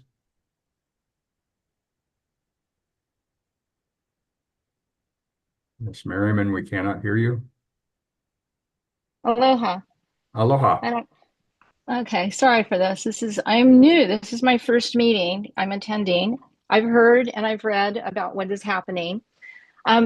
I went to learn how to participate in the election process because I wanted to understand how Kauai did things. And this is when people used to walk in and vote. And I asked a million questions because then they thought, what is this? What is with this woman? But I really wanted to understand the process. And I left assured that I felt confident in the voting process that my county goes by. And then I worked a precinct and I watched us work and we followed the rules. And then I have friends who were observers and I had friends who also worked. And they explained to me just how careful they are about everything and how they felt confident in how the ballots were handled. And they felt like this thing that's happening is more of a movement of people trying to instill fear and distrust into this election process. Now, I agree everything should be done appropriately. And I know there was a lawsuit by Mr. Cushney twice and he lost. And so I'm like, why are they still talking about this if this is what you're talking about, trying to infer there's a problem when it was found that there wasn't? And then I listened to a caller give a testimony about that we're not a democracy and that we're a republic. So I looked it up, and a republic is a system where the people hold power but exercise it through elected representatives rather than directly voting on every issue. The U.S. Constitution explicitly guarantees each state a Republican form of government.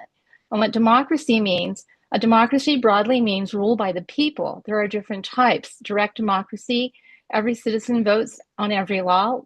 And then representative democracy is citizens elect officials to make decisions on their behalf. And the United States is both. We're a constitutional republic and a representative democracy. So we have elections, majority rule in many cases, but with constitutional protections like the Bill of Rights that safeguard individuals and minorities from being trampled by majority power. So sometimes when people use, like we're a republic. We are talking about item 3. Yeah, okay. So anyhow, I just want to get back to that.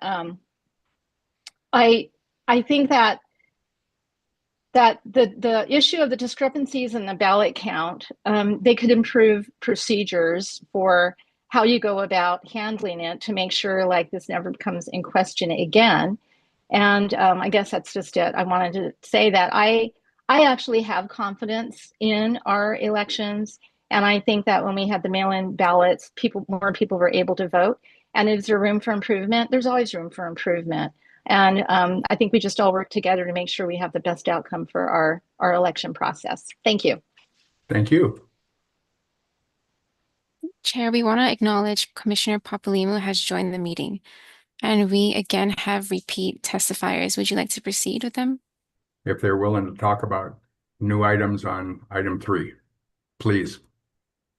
All right. The first testifier is Wallen Christian, followed by Mary Healy. Good morning again. Thank you. This is just going to be really, really quick. Can you hear me? Yes, ma'am. Okay, thank you. You hear everybody congratulating and thanking Ralph Cushney, which I too do. I went to Kauai to support him in his court case. But I do want to just say a quick thank you for those commissioners that are not being mentioned, that are doing right by the people. I know we will not always be happy with a vote that you may do, but when we can see your heart and you are actually fighting for the people, I just want to say personally, thank you to those of you that are doing the fight. I yield. Thank you. The next testifier is Mary Healy, followed by Austin Martin.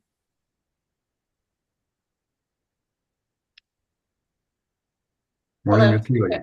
Hi, Hi. thank you again for hearing my testimony again. I really appreciate the time. And, you know, just to reiterate with the findings and the discrepancies in the ballots, the reason why the mail-in ballot system is not working, and it doesn't work, and that's why so many countries throughout the world don't use it, is because of the ability to have fraud conducted in the system. And that's why either the ballot system is completely thrown away, which is what I believe needs to happen for the state of Hawaii. And I just want to say thank you to Ralph Cushney and the other commissioners like Wallen Christian. I'm super grateful for all of you who have stood up. And, you know, like I said, I was on the meeting a year ago when we welcomed Commissioner Young and also Commissioner Osterkamp. And I also, you know, was there when you yourself, Chair, apologized for telling Ralph Cushney to shut up. And I don't want to be reiterating, you know, the same points, but I will say that if the ballots are watermarked and they're paper ballots and, you know, there's a signature on it, you have a way better understanding of if people are committing voter fraud in the state of Hawaii. And, you know, there's so many corruption problems in the state of Hawaii through systemically through history, you know, Kealoha's. Yeah, I mean, we could get into it if we really want to, but, you know, once is happenstance and twice is coincidence and thrice is enemy action. And what I'm saying is that there is definitely a systemic problem in the election system. On the call a year ago, a speaker came up and I think her name was Rosemary Johnson or something like that. And she was talking about how there could be CCP members working inside the election office with Scott Nago. That's never been addressed. And I will say that I'm not unlearned to the situation that we're facing as a country with infiltration throughout. We are on item 3. I'm just saying, believe me, Chair, believe me. I'm just saying that when we're looking at these issues and we're looking at the mail-in ballots, you know, people are misinformed a little bit on the potential for how the fraud is conducted. And that's why this pig needed to happen. That's why these investigations needed to happen. That's why there were 0 investigations. And then the public came forward and said, we need to have investigations. And that's why I'm here giving my time for over a year, speaking to you and, you know, engaging in the process, because the state of Hawaii is worth fighting for. The nation's worth fighting for. So thank you so much for hearing my testimony, and mahalo. Aloha. The next testifier is Austin Martin, followed by Glenda Nogami Shufert. Aloha. Thanks for hearing me again. I thought I would just share something with you guys that's germane to this issue in addition to what I said earlier. Not only am I the Libertarian Party of Hawaii chairman, I also, not long ago, was elected to direct the National Libertarian Party as a member of the LNC. And I want you guys to know that we're very interested in this. When states violate the law to suppress our candidates, it's a problem. I was also a candidate in 2024, 19,000 overages. I mean, let's get real. Like, that's past the win number of most of Hawaii County. So when I ask for the statewide voter list, there's a good reason why, because I can see that there's a disparity and there's no other way to get that than by asking our government officials. And when they point blank refuse to comply with the law, that is actually a criminal act. And you guys have the evidence before you on that. If you need me to send it again, I'd be happy to. But the non-action on that would be a violation of your own fiduciary duty and could open you up to liability. And if corporate counsel isn't telling you this, you should ask them why. Because you shouldn't get set up. Yeah, this is about item 3. Are you kidding me? We're talking about overages in Maui. I'm talking about overages that are systemic. And this is why the actions to hold this accountable, the actions to investigate and get the facts are absolutely necessary. They are your fiduciary duty, sir. And so I think that's incredibly germane to the discussion. Do you disagree? This is specific to the County of Kauai. And your fiduciary duty to investigate this. And I'm using other matters that are directly related. We need to know more. I'm asking you guys to do the right thing here. I'm also letting you guys know that we're very interested and we're very upset about the way that non-democratic participants are being treated.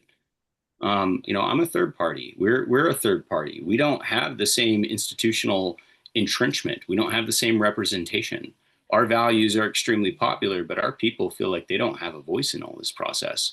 And this is part of the reason why. If you default on your fiduciary duty to do the right thing on this matter, then it's going to result in very bad things. And I'm trying to seriously warn you that a lot of us who would not don't have any personal animosity towards you guys want to see the right thing done. And we are under a fiduciary duty to make sure that that happens. And so I really just encourage you guys to take this very seriously and please stop hand waving. Just because some crazy people show up and say things doesn't mean it's true.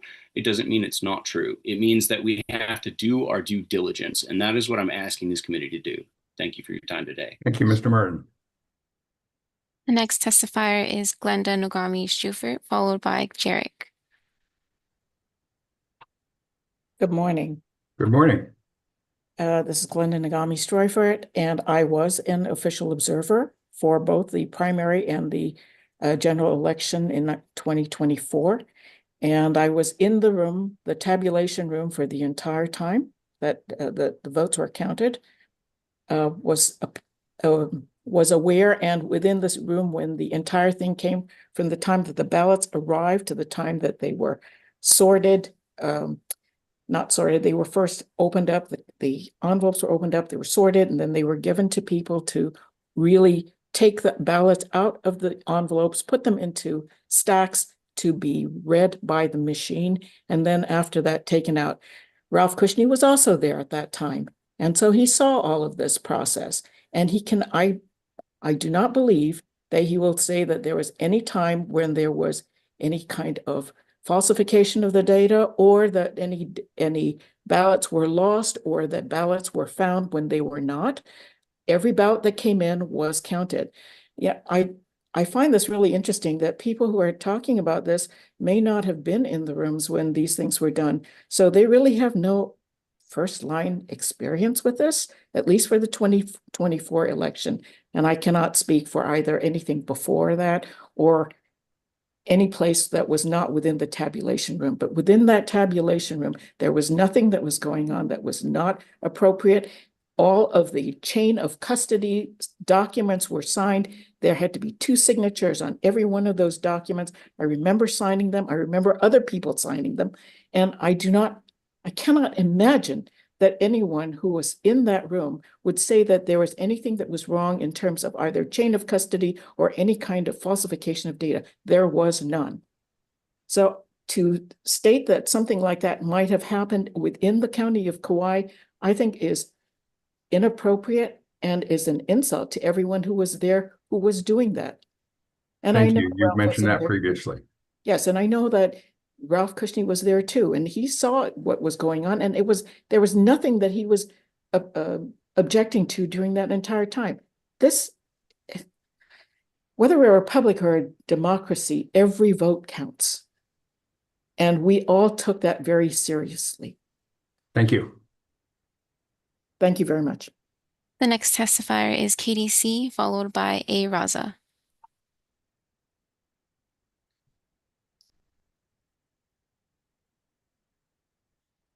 KDC. Unmute, please. Thank you. The next testifier is A. Raza, followed by Commissioner Kushney.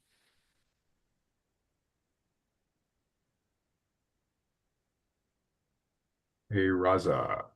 Unmute, please.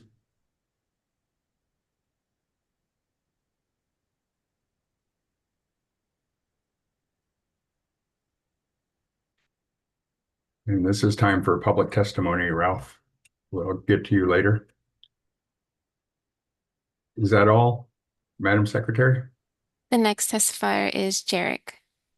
Jarek, please unmute.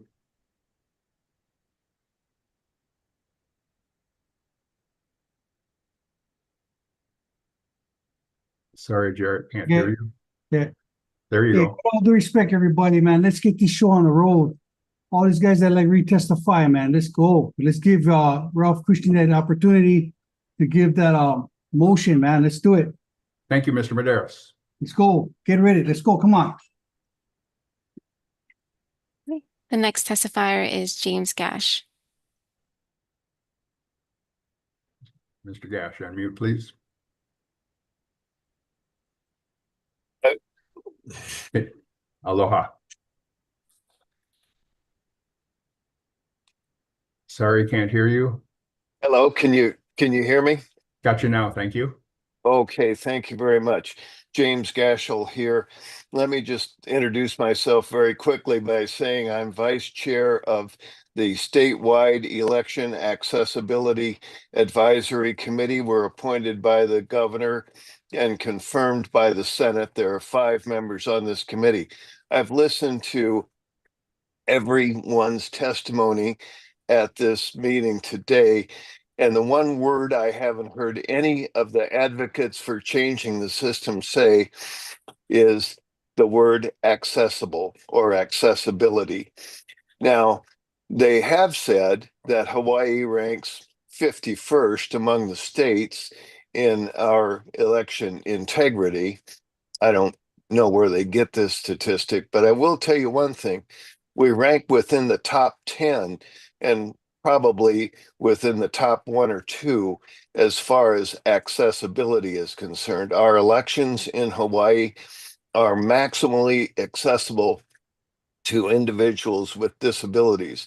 Now, the advocates do want a system of paper ballots, presumably with people sitting down and marking the paper with pencils, no computers allowed. And that is the least accessible system. Federal law requires accessible voting. People with disabilities have the right to vote privately and independently. So the solution, if you're going to force me to sit down with a piece of paper and a pencil, I can't vote that way independently because I can't see the paper to mark the ballot to vote the way you want me to vote. So whatever you do at the next meeting, let's hear the word accessible. Thank you. Thank you, sir. And that ends public testimony. I'd like to turn the floor over to Lindsay Cam to give us a synopsis of her PIG report.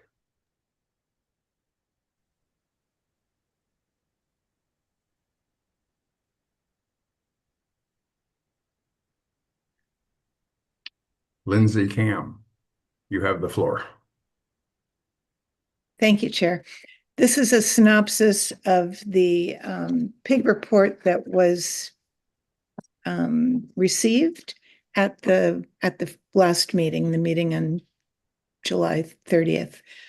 The PIG that was formed in March to investigate complaints about chain of custody and election result discrepancies on Kauai presented its findings at the July 30th meeting of the Elections Commission. The PIG was chaired by Commissioner Peter Young and included Commissioner Anita Aquino, both of whom have resigned.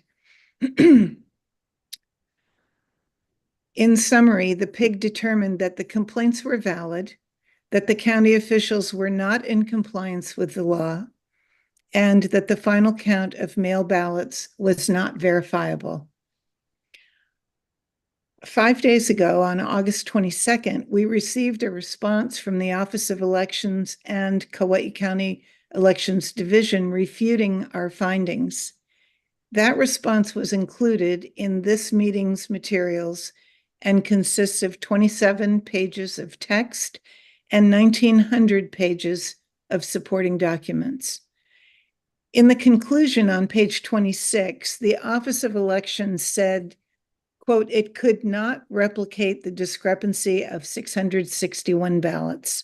and noted that, quote, the PIG may not have accounted for electronic ballots or considered other factors.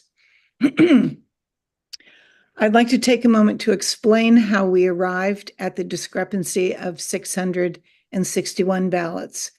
And I draw your attention to the chart on page 2 in the Elections Office response. Also, I have a chart to share, and I believe Raymond is going to put that up. That is based on that chart on page 2. Here it goes. Okay. They were side by side before, but I think you can make sense out of it. This is the chart that is part of the Office of Elections response. It's on page 2. It shows up elsewhere in their report as well. The column on the right are their numbers that are included in that response. The column in the middle, it shows the numbers that the PIG used based on the materials that were given to us in response to our inquiries on May 30th. So that's where the numbers came from. We did not make them up. We got them from the material that they sent us. The county has since modified its reports, resulting in new totals that match the state's final count of mail ballots, which itself has been revised. The different numbers are the ones that are highlighted on the right. Those are new numbers from the same people. They gave us different numbers on May 30th. They gave us those numbers highlighted in yellow on August 22nd. Specifically, the number of ballot envelopes collected from place of deposit in the first line was changed from 8,491 to 8,391. This correction is explained on page 12, but was not included in any of the correspondence that we had with them in April, May, June, or July. They could have explained it, but they didn't. In addition, the number of ballot envelopes collected from USPS in line 3 was changed from 17,563 to 18,149. The discrepancy is acknowledged on page 12 of their response. And the official admits that, quote, the form initially reflected no entry for that day.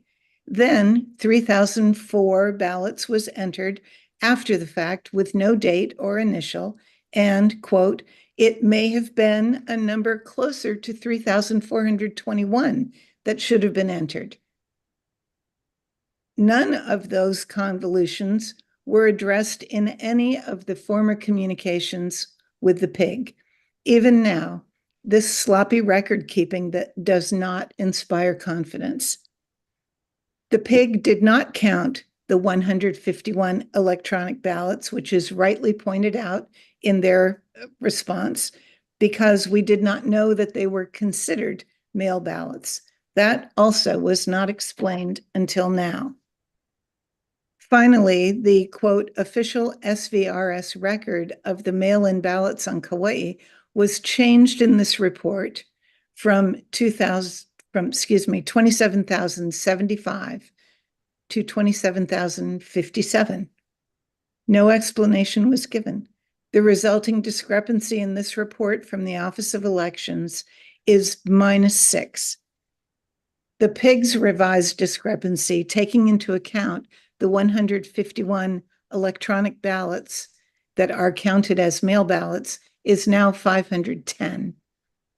The point is that none of this massaging of numbers after the fact should be necessary, much less tolerated. Although the Office of Elections continues to insist that the computerized state voter registration system, SVRS, is the, quote, official system of record to track the receipt of ballots, and no other reports matter, we insist that there should be a paper trail that matches the electronic records. The PIG made a number of recommendations that fall into two categories: accountability for the results of the 2024 general election and modifications to election protocols in the future. At this time, I would like to make the following motion. I move that an independent accounting firm be hired to conduct an audit of the ballot envelopes collected on Kauai in the 2024 general election. The auditors will inspect and count the ballot envelopes and compare the signatures on the envelopes to the signatures of record. The auditors will also determine how many of the envelopes were collected via drop boxes and how many via the post office. If I can explain the rationale behind the motion, it is that examining the envelopes will yield much can we get more a second useful first? information. Okay. I'll second the motion. This is Commissioner Andrian. Thank you, Mr. Andrian. Go ahead, Lindsay. Can I explain the rationale? Okay. That the ballot envelopes will yield much more useful information than counting the ballots. The ballots don't reveal how the ballot was collected, whether it was in person, via Dropbox, or via the post office. And the number of in-person ballots is not in question. The ballot envelopes can be separated based on whether they were collected via Dropbox or they have a postmark and came through the post office, and counted accordingly, which will reveal the sources of discrepancies, if any. So that's the reason for Commissioners, for as we- discussion, please raise your hand. Yes, Chair. Yes, Ralph. I support this motion. And I'd like to, in kind of a response to Glenda, I would submit to you that Claire McAdam and Mr. Osterkamp do not have the records. And I've asked you personally and the Office of Elections to post the records so that everyone can see. Now, we want to look at the records that the county gave us. The county gave us collection records. They gave them to me on the 21st. They showed 23,000 ballots collected, and the state reported 27,000 ballots corrected. Now, they changed and altered and falsified those records to the state Supreme Court a month after those records were completed and 9 days after the election was certified. Claire McAdam and Mr. Osterkamp have not seen those records and don't know what we're talking about because you won't share them out. The public doesn't know about those records because you won't share them out. We're asking for an independent audit of an accounting firm, and this can be the best thing because if everything is squared away, you would encourage an audit to show that. And to vote against this is hiding the fraud. So I encourage the rest of the commissioners to vote for this because this will clarify everything. This will, if an independent accounting firm does this, then this will just put this to rest. Thank you. Thank you. Ms. Papalimo, you had your hand up. Unmute, please.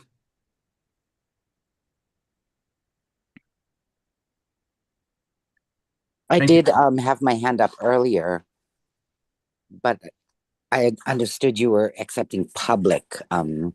So I want to address two things. I support this audit. I am concerned because our pig still has not made a report from the island of Hawaii, and that's a 19,000 vote discrepancy. Kauai is We're talking about the motion on the floor. I am. I'm Thank saying you. why I'm in support of the Okay. motion on the floor. But I'd also like to, just in this instance, there was a gentleman who was talking about accessibility. Coming from an island. This motion doesn't involve accessibility. It's a motion on the floor about Kauai's pig. Right, but you wouldn't call me during public thing when I could have addressed it. My hand was up then. We're talking about the motion on the floor, please. So when can I address that? Because my Perhaps hand at the was up next during meeting. that, and you did not call me. That's correct. So when can I address that as a commissioner? When Address it comes- accessibility. Accessibility when it comes on the agenda. Mr. Osterkamp. Yeah, so first point of order, I don't see the motion on the agenda.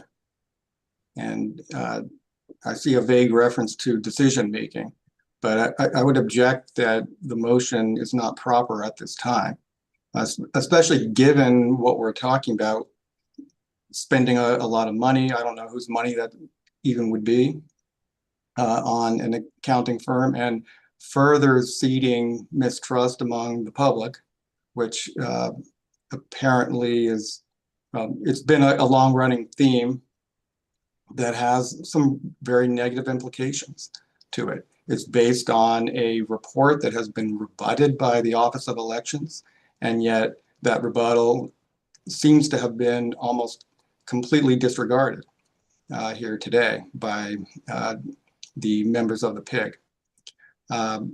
So I think that we're just going to be digging the hole deeper, creating a lot of problems for ourselves if we A, vote on a motion that's not on the agenda, and B, vote on a motion that's just going to sow more distrust of the system. Thank you. Any other discussion? Yes, Chair. Yes, Ralph. Yeah, we never put motions on the agenda. The agenda is the topic and the motions come from the commissioners. So, and I just want to say that, again, this is a well-crafted way to avoid investigation. You are voting to conspire and hide the fraud. What is wrong with opening up the records and having an independent firm do this so the public can see? This is the only thing that's going to eliminate the trust issues with this. So I hope the rest of the commissioners can vote for this, because this is the only way the public is going to trust anything we do. Hiding the records from them is not going to work, and you're asking for serious issues. Thank you. Can I address that? Yes, please. So again, this is just very problematic when we have a commissioner telling us that there is fraud, that he alone has decided there is fraud without knowing that that's the case. The motion on the floor is for an audit of the. Right, but he's already decided before the audit that the audit is going to determine that there is fraud. And if it doesn't, we're going to be hearing that they're in on it too. The accounting firm is going to be in on it too. This is a problem when we're encouraging this kind of behavior. Mr. Andrian. Thank you, Chair. I just want to say I support the motion on the floor. I think framing this as how Mr. Osterkamp put it is not proper, is sad. Maybe desperate would be a better word for it. I think an audit is something that a nonpartisan body can agree on, would encourage transparency, which is what the public has asked for. So I don't know how we can frame this as something that's out of order. In my experience on other boards and commissions where PIGs meet on that second meeting, deliberation happens and decision-making happens. So I came here to make decisions and take action today. I sure hope that the rest of the commissioners would do exactly that. We haven't heard from, but we're not out of order in this is all I'm trying to say. I think we should all vote for the audit to take place. Thank you. Lindsay. Yeah, so it's just fact-finding. And I'm not saying that anybody is committing fraud. Actually, PIG number one that I am the sole representative of right now. There's no accusation of that. We just want a paper trail that makes sense. And the fact that they keep saying, trust us, it all makes sense. It's in the computer. We've got it. It's okay to challenge that. It really is okay to challenge that because we can't get at their computer. And the ballots are handled and counted and moved and stored many times before they go into the computer, before they're scanned. And they're not keeping good records. If they kept good records that added up and made sense, I would have no problem. I would be fine and dandy with it. But there's no records, and they act like they're not accountable to anybody but themselves. Thank you. Ralph? Yes, Chair. Thank you. So I would like to ask, has all the commissioners, have they seen the chain of custody documentation provided by the county that was given to me on the 21st of November? Has all the commissioners seen the chain of custody documentation that was submitted as Exhibit A in the state Supreme Court case? Have all the commissioners seen the business reply mail receipts for that? And these are the things that I'm basing what I'm talking about on. And if you haven't seen these, and if you haven't seen the discrepancy, then I would think that you would like somebody to look into that. And I've been trying to get this stuff to the rest of the commissioners, and it's being withheld from you. So I don't know how to do that except to make a motion to have an independent accounting firm. And I would hope that the chair would have this documentation posted online so that the public can see it for themselves, and post online the other evidence on the other islands that you're supposed to investigate. And then the public can see for itself. But we're hiding everything. And to vote no on an investigation is to hide it further. Thank you. They've all been attached to the meeting minutes or the meeting package previously. Mr. Osterkamp. You have not, Chair. You have not submitted those. Yeah, so first off, I would like to thank Commissioner Cam for the time and effort that she has put into this. And I would certainly agree, just to clarify, that she in no way, I've not heard her say in any way that this is the result of fraud. Commissioner Cushney, however, has said that numerous times. It's dangerous, it's bad for our system, it's destructive. It should end right now. Thank you. Lindsay, you still had your hand up? Oh, sorry. Thank you. Jeff, you still had your hand up? Yeah, just one other point. You know, we, as has been mentioned, including by Commissioner Cushney, the state Supreme Court ruled on his allegations some time ago. They'd ruled against him.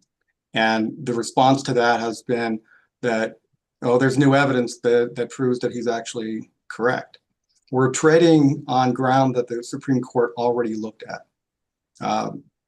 Now, I'm sure there are all kinds of very detailed rebuttals that can be made in terms of, well, they didn't consider this, they didn't consider that. But, you know, again, we have to really think about what we're doing here and whether it makes sense. Thank you. Ralph. Yes, Chair, I'd like to address that. The County of Kauai falsified and revised the exhibits that they had given to me to the Supreme Court. And I can show without a doubt that the entries that they made on October 22nd for 3,004 envelopes was not backed by the mail receipts. They over-reported that by 750 on that one entry alone. And then on November 5th, they made an entry that added another 330 to the mail ballots. The receipts don't show that. And then what Lindsay Cam just said, on the entry for the Hanalei Neighborhood Center, they added 100. So they added over 1,200 ballots to their numbers that already lacked 661 to the state Supreme Court. Now, the court did not address that issue. They would not look at that issue. And we would like an auditor to take a look at it. And what is the harm in taking a look? Did they falsify the evidence that they sent to court or not? And that should be clearly in their records. And we will be able to look at the business reply mail receipts, and we will be able to count the mail ballots that came in the mail, and we will be able to tell. And if those records were not correct and they actually received the envelopes that they said they do, I will be the first to apologize for this. And I will do it in front of everybody and in front of the public and say I was mistaken or the records that were given to me were not correct. But right now we don't know those answers, and we're asking to look at that and not just bury it right now. The Thank public you. has been Lindsay, asking did you have for- your hand up? Yes, I do. And I want to encourage everyone to read the response from the Office of Elections that's attached to this meeting materials, because in there they say in several different places, yeah, the numbers don't really match up. Yeah, somebody forgot to write it down that day. Yes, the post office receipts don't match what we wrote down, but we found some more the following day and we added them to the day before. And they have changed the numbers that they have given us over and over and over again. I'm talking about us, pig number one. And in that report that was attached to these meeting materials, he says that over and over. He says the envelope count that was delivered to the counting center, yeah, it's not quite right. There's so many things that he admits and that he says people got it wrong. The numbers aren't exactly right, but trust us, it all matches up inside the computer. Well, I think we should check it out. Ralph. Yes, thank you, Chair. So in the report, Scott Nago referred to the vagaries of the USPS system. Now look up that word, what vagaries means. He used it in his report. Then added that all non-election BRM receipts to the county records. So Lyndon Yoshioka wrote us a letter saying you can't add all the BRM receipts together because they include all mail pieces. And then Scott Nago said, no, you need to add all the pieces in. And then on their reports, they have noted over 1,000 envelopes were delivered by the post office that were mail return undeliverable. We still don't have an answer to all those questions. Those are all the things we want to find out. And it is not clear what's happening. So again, I wish that everybody would vote for this. The public would really welcome that for a change. And we'll have much shorter testimonies if we start approving some real investigations. Thank you. Thanks, Ralph. Scott Nago, would you have any input? Oh, I'm sorry, Claire. Thank you. Sorry. I'd like to say that when we're talking about what would be the harm of hiring an auditor, I think that would be a cost to the Hawaii state taxpayers of in excess of at least $100,000. It's a huge undertaking, and I'm fairly familiar with accounting firm fees in that respect. So it seems to be that this would be sort of following the personal crusade of Ralph Cushney after his Supreme Court action was thrown out, and I'm not really sure that that's a wise spending of taxpayers' money at this time. And I've read the report, thank you, from the Office of Elections that was posted with the minutes of this meeting, and I think one of the things that they do reiterate in there is that the forms that are mentioned, they state that these forms are used for collection purposes so that we can verify how much is coming in, so that we can look at things like how many employee hours we need. So there's already disclaimers in there. And all this was perfectly sort of set out and explained in the Supreme Court action. And there are discrepancies. There's a small discrepancy the Office of Election has acknowledged, and it's not a perfect system. And I think it would be better spending perhaps of taxpayers' money to look at how we can improve our rules, how we can look at what we have right now within the statutes and perhaps put something in there that's clearer and more concise and easier for counties and the Office of Elections to follow, so that it's standardized across the state. I don't think spending $100,000 on an audit for Kauai right now is a really good using of the money, and I will not vote in favor of this motion. Thank you, Claire. Scott Nago, do you have any input for us? Chair, this is our our deliberation, that is out of order. Okay. Jeffrey, Who's going to pay for this? If 5 people vote for this, who's going to spend the 6-figure amount that is necessary to do this audit? we may have to ask the ledge. I'm not sure. Lindsay?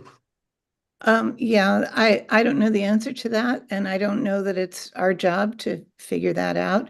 But I do want to say that one thing the Supreme Court said was that the Elections Commission has a vehicle for investigating and that they're leaving it in our hands. So something along those lines. And so I think we should take them up on it and put it to bed. I mean, let's be done with this. I would be delighted to find out that everything added up and their only problem is that they're terrible record keepers. And then we could make new rules that say you have to fill out these paper forms and the paper trail has to match the electronic record, and that would be great. But there's so many inconsistencies and deficiencies and discrepancies that it really needs to be addressed. And I'll reiterate what I first mentioned is that the County of Kauai was to be an experimental first step in mail-in voting. And I think this is really the first step of analyzing that Kauai behavior that may be, again, cookie cuttered across the state that'll help everybody run effective, efficient, accurate elections and generate accurate reports. Any other comments before we put this to a vote? I would ask for a roll call vote on the motion to audit the Kauai election as per the PIG stated.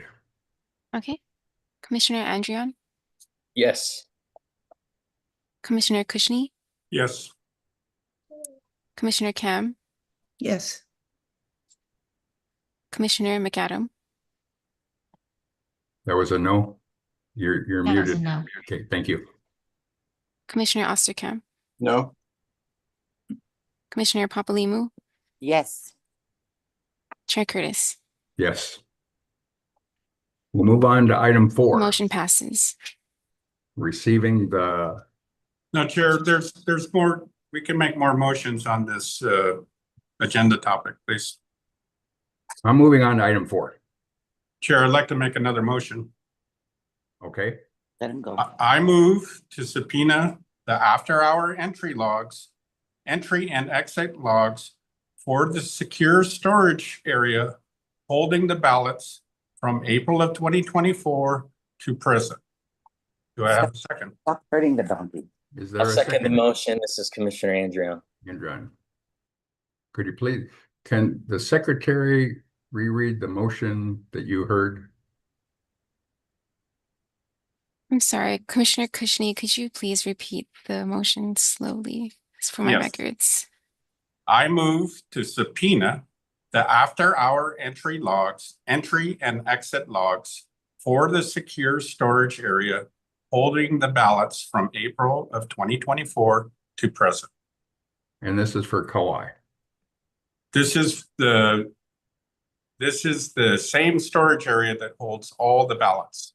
I want to see the after-hour entry and exit logs into that storage facility. For every county or Kauai? It's the same for everyone.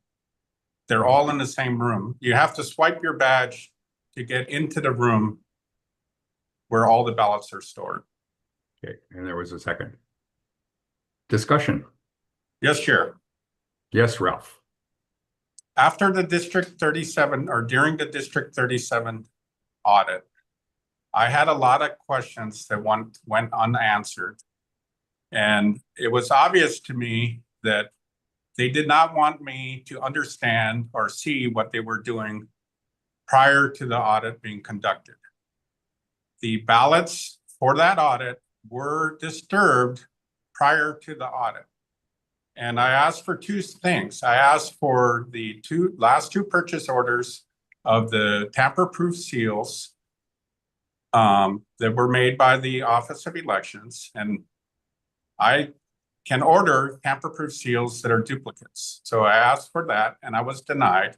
And then I also asked the Office of Elections to provide, and I did this through a UIPA, the after-hour entry logs into the storage facilities. So I wanted to know who's going in after hours, and they will not provide that. Now, there's no reason, the whole reason for having to swipe your badge in there is to see who's going in and out of there.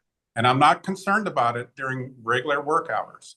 I want to know who's going into the storage facility after the regular work hours. And that should be a Thank you. simple ask. So I ask that we say yes to this motion. Other discussion? I would ask for a roll call vote. Okay. Commissioner Kushney?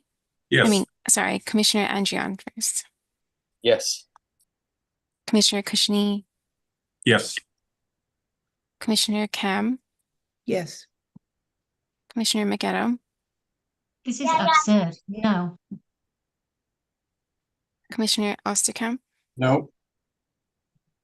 Commissioner Papalimu? Yes. Chair Curtis? No. Now can we move on to Motion the does next not agenda pass. item? We got a 4-3 vote on that. That should pass. Yes. Takes 5 to pass a motion. We only have 7 commissioners. We have a body of 9. No, we don't. We have 7. The 2 have resigned. 2 are vacant. 2 We have have a body of resigned. 9. It takes 5 to pass a motion. We have a The majority. Attorney General advised me that we have a body of 9. Although 2 are vacant, takes 5 to pass a motion. We'll move on to the next agenda item. Here, HRS 11-7 says the Well, election we're commission. moving on to the next agenda item. You're out of order. Point of order, Chair. I would like to What hear rule that. am That I is a not point of following? order. Point of order, Chair. So the What elections. rule am I Commission- not following? I'm reading it to you. 11-7 says the Elections Commission shall act by a majority vote of its membership. Right Of the now. our body. The membership body is is 9. The and body we is have- not 9, it's 7. 5 wins the vote. You're overruled. We're moving to the next agenda item. Here, I would like to stay on item 4. I have You another can, motion. you can appeal it to a higher order. We're moving on to item 4.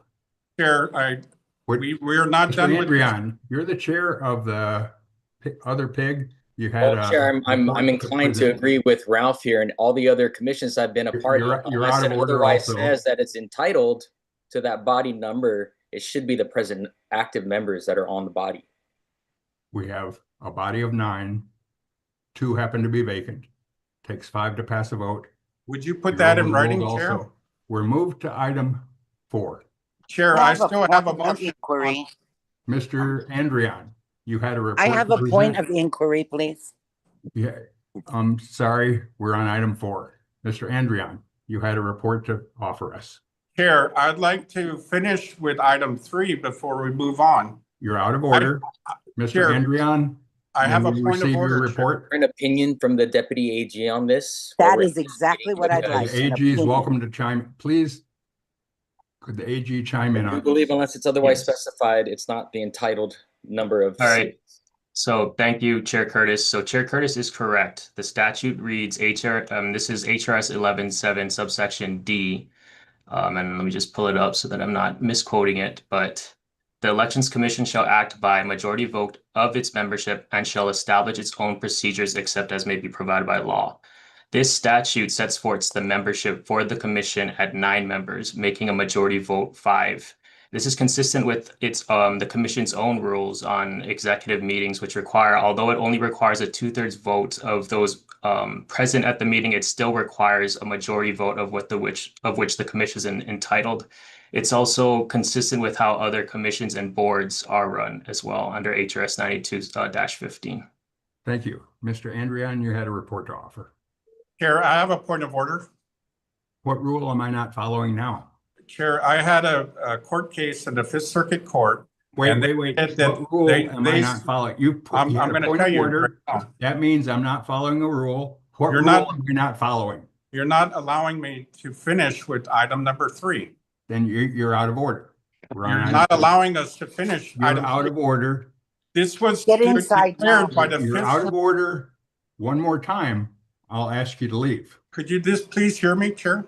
No, Mr. Andrian. But this you had is a going to report be offer. noted in court because then I have an You're appeal. out of order, and if you continue talking, I'm going to eject you from the meeting again per I have an appeal in the Fifth Circuit Section Court. 92-3, open meetings. Mr. Andrian, you had a report to offer us? Yes, I'm gonna send it to the secretary now so that it can be disseminated to the commissioners if they want to follow along. Thank you. And I'll also share my screen so that the report can be read aloud. Let me do that now.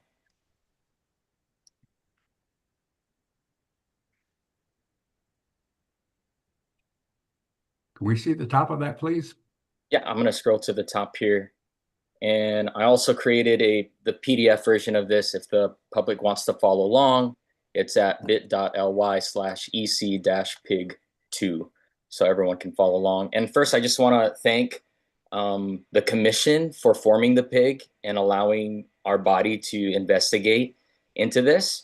And I want to thank my fellow commissioners, Commissioner Cam and Commissioner Kushney, and also members of the public, Victoria, and for Jennifer, and for Jamie, for different ones who have contributed their insight and knowledge into this.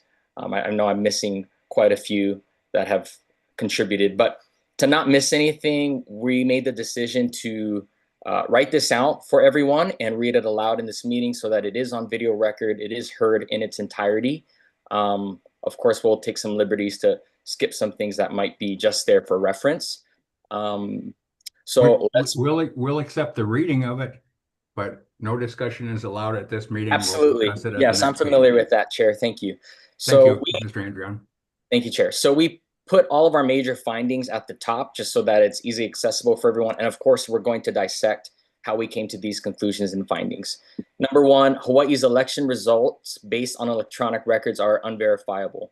Election officials withhold the underlying daily data, ballot counts, over-underage reports, signature verification logs, and audit data, preventing independent verification. Number two, none of the 4 county clerk offices have provided chain of custody records that comply with HAR 311777453. And there were more ballots counted in the statewide voter registration system than counties reported collecting. Number 3, the Office of Elections misleads the public about ballot security and the integrity of elections. Number 4, the Chief Election Officer did not certify the 2024 general election results in accordance with the requirements of HRS 11-155. And lastly, number 5, the Election Commission and the Deputy Attorney General's Office suppressed complaints and evidence of malfeasance. This is the introduction of our PIG being formed. I'm going to scroll down here to discussion of major findings, starting with number 1. So to discuss that first point, electronic records, including certified election results, over-underage reports, signature verification, and audits conducted using ballot images are not verifiable. The PIG investigation found that the state's reliance on electronic records for election reporting, reconciliation, signature verification, and auditing cannot be independently verified. Freedom of information requests were submitted seeking access to the state's electronic election records, including ballot images generated by the voting system, the electronic over-under reconciliation reports, audit documentation used to certify election results, and the daily records from the SVRS. All of these requests were denied. The Office of Elections has consistently refused to release underlying electronic data, stating security reasons while providing only summary reports. Receiving an electronic report without independent authentication does not satisfy the requirement to maintain a complete and current count, nor does it ensure the reliability and validity of election results. Furthermore, requests for third-party inspection of the electronic voting machines were denied. Without the ability for independent experts to review the hardware, software, and audit logs of the systems, there is no way to verify that the tabulation process was free from manipulation or error. These denials prevent the public, the Elections Commission, and independent experts from confirming that. Confirming that the certified vote totals match the actual votes cast. The over-underage reports accurately reconciled the ballots received and ballots counted. Signature verification was conducted properly and doesn't allow them to confirm that ballot image audits were conducted properly. In summary, reliance on electronic systems without independent oversight or public access to records creates a black box system that cannot be validated. The lack of transparency undermines public trust in the electronic process and leaves unresolved questions about the accuracy and reliability of the reported results. And I'm gonna ask Commissioner Kim if she can go over point 2A and B. Okay. I think it's better this way. None of the 4 county clerk offices have provided records that comply with HAR 3-177-453, and there were more ballots counted in the statewide voter registration system than counties reported collecting. Our review of records shows that the number of ballot envelopes reported in the SVRS exceeds the number of envelopes that were collected by Kauai County and Hawaii County. There is no lawful mechanism under Hawaii election law for the number of ballots to increase after collection. The number of envelopes can only decrease due to a non-matching signature, an envelope containing an incorrect ballot, an envelope containing no ballot, or an envelope containing multiple ballots. The absence of daily collection records from Honolulu and Maui, combined with unexplained post-election increases for Kauai and Hawaii, constitutes a clear violation of HAR 3-177-453 and renders mail-in voting unverifiable. Then we go county by county. The county of Hawaii reported 19,042 fewer ballot envelopes collected than mail-in ballots counted by the state. In the 2024 general election, official records from Hawaii County show that 27,912 ballots were collected from official drop boxes. 29,641 ballots were received from the post office, for a total of 57,553 ballot envelopes. However, the state's general election 2024 summary report lists 76,595 mail-in ballots counted for Hawaii County, which is 19,042 more ballots than the number of ballot envelopes collected. These additional ballots appear in the SVRS without any physical paper trail, raising questions about where they came from and if they even exist. When candidate Keikilani Ho asked about this discrepancy, Hawaii County Elections Program Administrator Corey Psyche responded, USPS doesn't always provide us with receipts, which is the difference in the envelope count you are inquiring about. Our office manually counts all election envelopes received daily via USPS drop boxes, email, and voter service centers. Be assured, we can account for all envelopes we receive. Despite these assurances, no county records have been provided that account for the 76,595 mail-in ballots reported by the state for that county. It is not enough for Hawaii County Clerk John Henricks to maintain, quote, no such discrepancy existed or exists. It should be a simple matter to provide the records and satisfy the statutory requirements. Turning to the county of Kauai, it reported different collection totals on different dates and amended its records with no explanation. The PIG investigation into the 2024 general election uncovered significant discrepancies in Kauai County's ballot counts, as well as altered collection records. On November 21st, Kauai County reported 23,303 ballot envelopes received from drop boxes and the USPS. On November 13th, however, the state had reported 27,075 mail ballots counted, resulting in a difference of 3,772. On December 4th, 2024, Kauai County produced a chart showing 26,633 mail ballot envelopes collected from both drop boxes and USPS, an increase from their first report of 3,330. On the first report, 0 ballot envelopes were recorded from USPS on October 22nd, but this figure was changed to 3,004 and added to the total without any signature, date, or explanation. A partial explanation was offered by Deputy County Clerk Lyndon Yoshioka in his response to the PIG's inquiries on August 8th. In that letter, he wrote, "The USPS count for October 22nd was inadvertently omitted when the form was initially completed.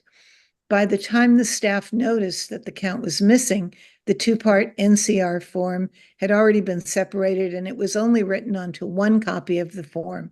Additionally, counts recorded on collection forms are routinely corrected if a discrepancy is identified between the actual quantity of envelopes collected and the corresponding number recorded on a form."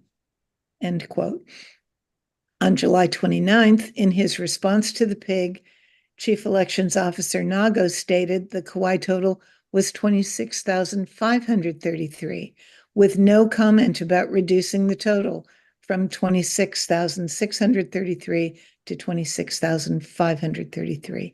He neglected to explain that the collection for Hanalei Neighborhood Center on November 5th had been mistakenly recorded as 188 when it should have been 88, and he was correcting it after 8 months, but didn't explain it.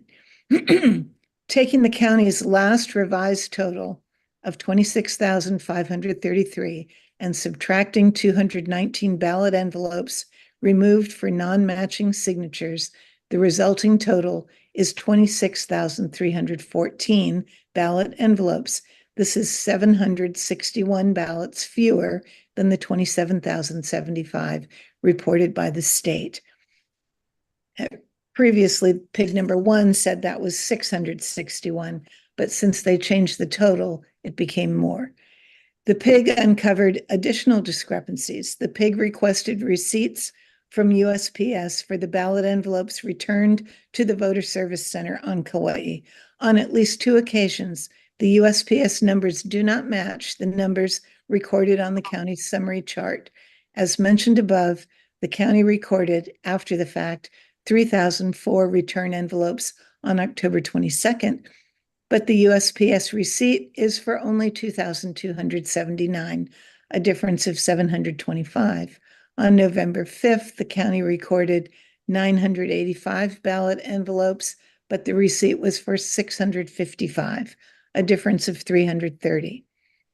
Kauai County has a disclaimer printed on all its collection forms. The disclaimer on the envelope count spreadsheet states, "Figures in this spreadsheet represent a manual count of envelopes, not the number of ballots counted. This spreadsheet was created for internal purposes to track election progress with the understanding that it would not match official election results. It is understood that the number of envelopes collected will not equal the number of ballots counted, but it defies reason to transfer more ballot envelopes than were collected. Even if the reports were only for internal purposes, we expect the county to explain where the extra ballots came from. The PIG expects a verifiable paper audit trail that reconciles as follows: the number of ballot envelopes collected from drop boxes plus the number of ballot envelopes from the USPS minus the number of envelopes that fail signature verification equals the number of mail-in envelopes delivered to the counting center. The misleading, unofficial records from Kauai County undermine its credibility and fail to account for anything." Thank you, Commissioner Cam. I'll read C and D here. The County of Maui provided no records documenting the number of ballot envelopes collected or transported as required by HER 3177453. In a letter dated March 17th, Chief Election Officer Scott Nago admitted that documentation concerning the transfer of validated mail ballot envelopes from Maui County to the State Counting Center was missing. Mr. Nagu attributed the absence of records to human error caused by the volume of forms and documents handled during the election, and he asserted that this omission was not indicative of a systemic issue or breach in the security of the ballots, emphasizing that election processes are purposefully layered for redundancies. Nagu downplayed the seriousness and dismissed the consequences of missing those records.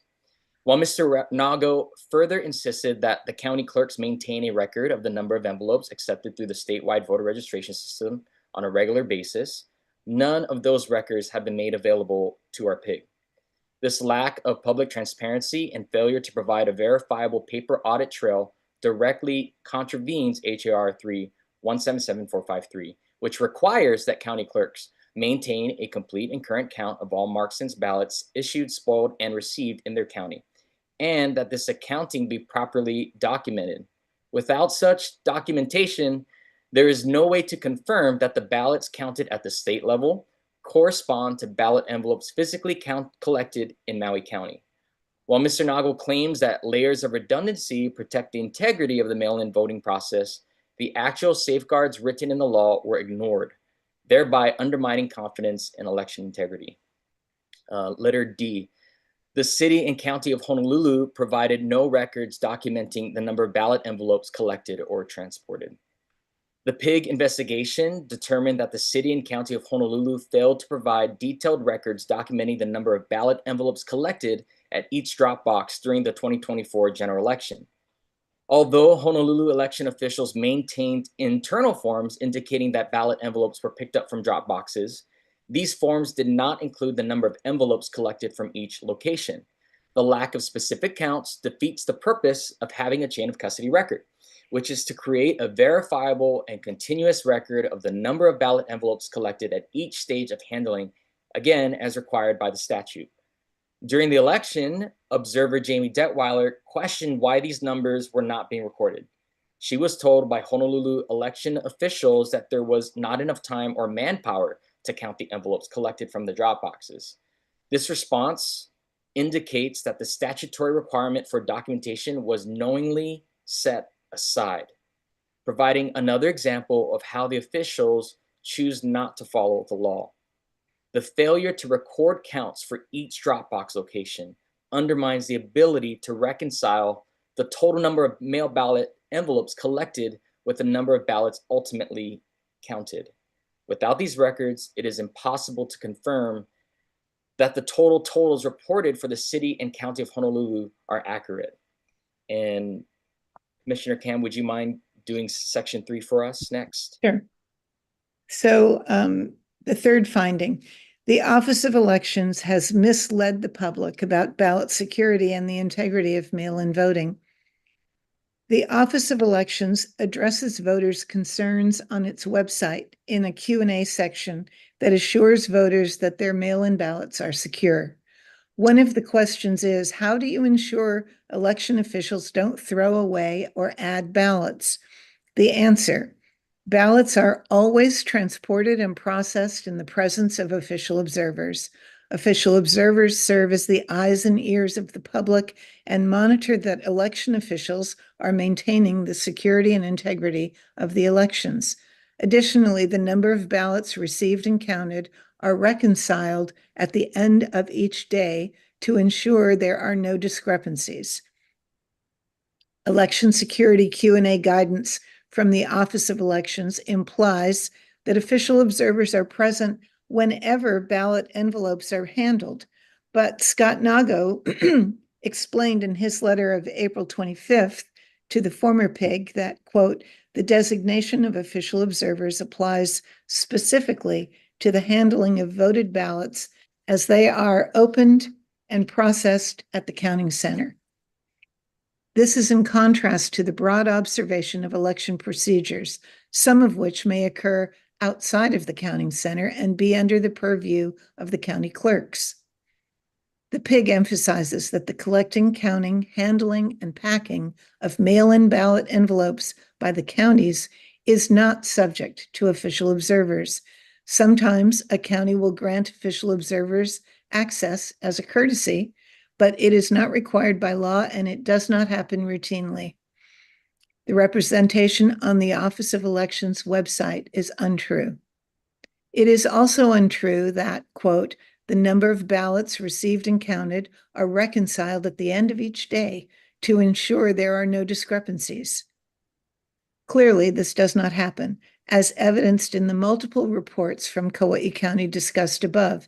In addition, the city and county of Honolulu and Maui County did not maintain any daily records of the number of ballot envelopes collected, as reported above. Hawaii County also delivered reports that revealed discrepancies, but there was no reconciliation, quote, at the end of the day, at the end of each day. The language on the website refers to the meaning of HAR 3-177-453, which states all ballots shall be safeguarded to prevent mishandling or misuse. If there is no record of the ballots until the envelopes are scanned into SVRS, there is nothing to prevent mishandling or misuse. There are not multiple ways to interpret this language. Yet Kauai Deputy County Clerk Lyndon Yoshioka wrote, for the record, the state and counties fulfill requirements of HAR 3-177-453B through total vote, the statewide voter registration system and system of record for maintaining the complete and current count of ballots issued, spoiled, and received by the county. These electronic records, however, are summaries, and ballot envelopes can be in a county's possession for days or weeks before a summary report is created. The count is not current, and on any given day, it is not complete. For example, the first day ballot envelopes were received on Kauai was October 18th, when they recorded 81 envelopes from the post office. But the first date of an envelope transfer form, which is based on scanning the envelopes into the system, was October 26th. So there was no complete and current count for 8 days. The members of this PIG join the many citizens who have testified at Election Commission meetings in expecting that a complete and current count of marked sense ballots consists of paper records that tally the number of ballot envelopes or ballots at various points of collection and transfer. The purpose of this paper trail is to document that there has not been any tampering of ballots. It is not known what happens in the county clerk's office, but it is presumed that someone feeds the ballot envelopes into a scanner that records the voter information and assesses the signature, thereby creating a baseline for a, quote, complete and current count. But there are problems with this methodology. A, the envelopes have already been collected and delivered, handled, and counted before they are scanned. And B, those electronic records can only be accessed by staff and cannot be verified by anyone else. In other words, there is no transparency and no accountability. The PIG sees discrepancies between the manual counts provided by Kauai and Hawaii counties and the ballots counted by the state, while the Office of Elections and the county clerks maintain there are no discrepancies. This argument could be settled if the Office of Elections and the county clerks would release the records to the commission. There is no justification for suppressing them. Officials presume exclusive control over the records and act as though the public has no right to the underlying truth. Continuing to insist that it does not matter how many envelopes were collected from the drop boxes or delivered by UPS will not satisfy the public's demand for verification. Thank you, Commissioner Kim. I'll continue with our finding number 4. The PIG investigation concluded that the Chief Election Officer did not certify the 2024 general election results in accordance with the requirements of HRS 11-155. Despite the requirements of HRS 11-155, certification of results of election, the Chief Election Officer certified the 2024 election results without reconciling the documented discrepancies in ballot counts between the counties and the state, without producing a paper trail and without making the overage-underage report available for public inspection in a timely manner.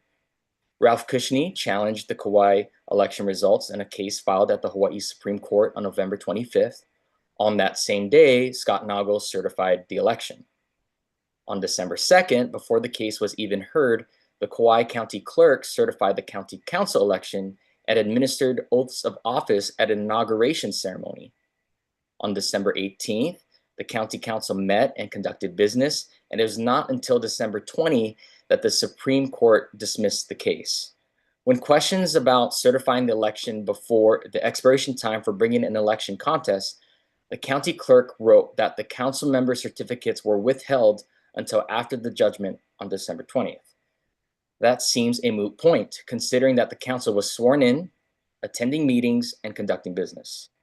Significantly, it was not until March 17th, months after the election had been certified, that the chief election officer admitted in writing to the Elections Commission that Maui County had failed to produce the required records documenting ballot collections and transfers.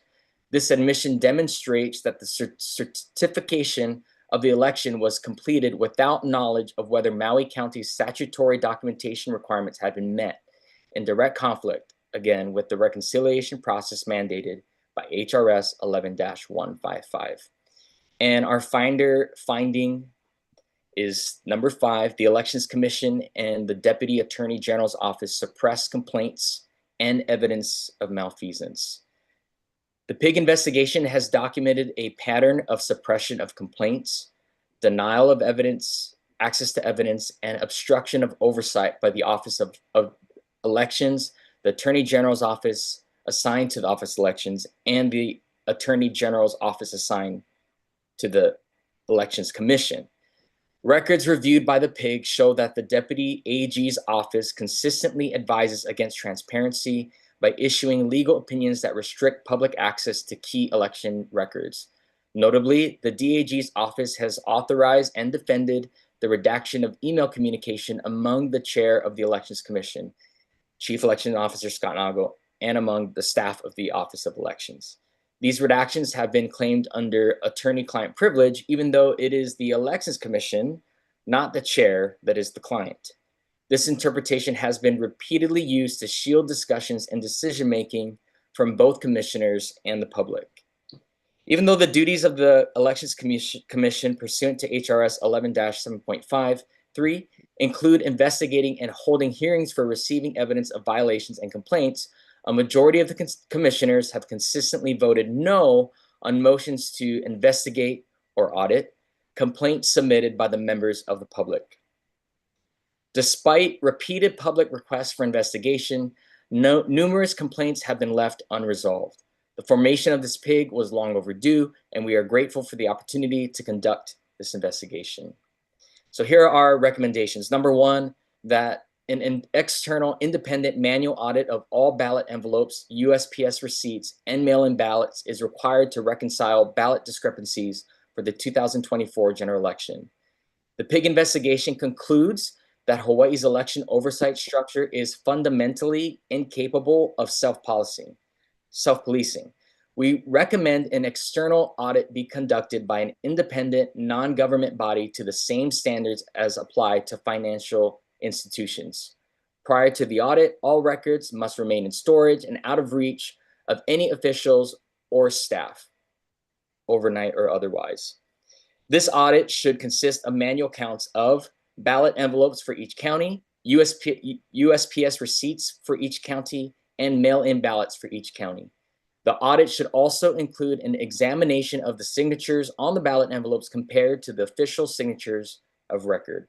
And Commissioner Cam, I'll have you do number 2 for us. Okay.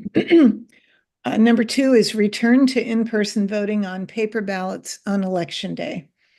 After studying the pitfalls associated with mail-in voting, the PIG does not recommend trying to bolster the mail-in voting model in an effort to improve accountability and transparency. Modifying the system will require trial and error that will take years to accomplish.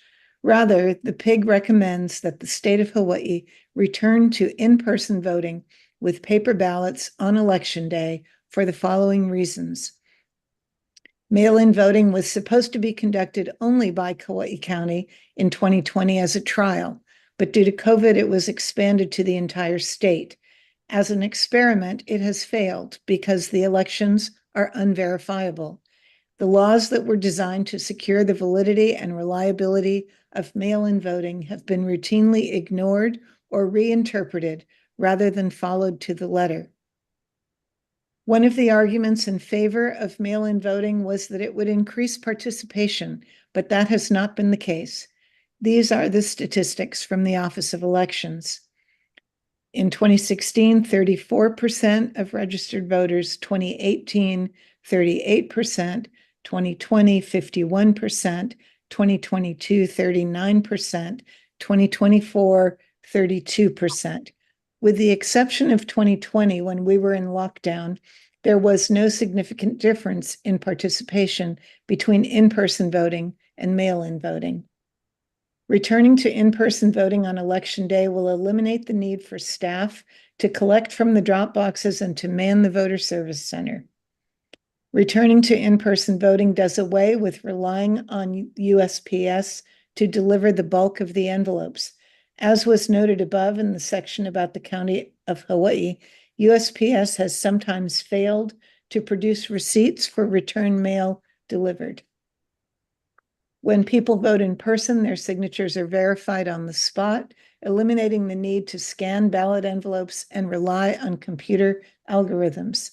Signature verification has proven to be a time-consuming bottleneck on Election Day, delaying the election results until the following day. When people vote in person, transparency is assured because observers watch ballots counted and recorded at the precincts and delivered to the counting center, where irregularities can be addressed on the spot using the voter verifiable paper audit trail. Election Day is already a state holiday that entitles citizens to vote in person. Thank you, Commissioner Camp. Our third recommendation is to terminate the employment of Chief Elections Officer Scott Nago. The PIG refers to HRS 19-3 election frauds. The Chief Election Officer fails, neglects, or refuses to adhere to the law.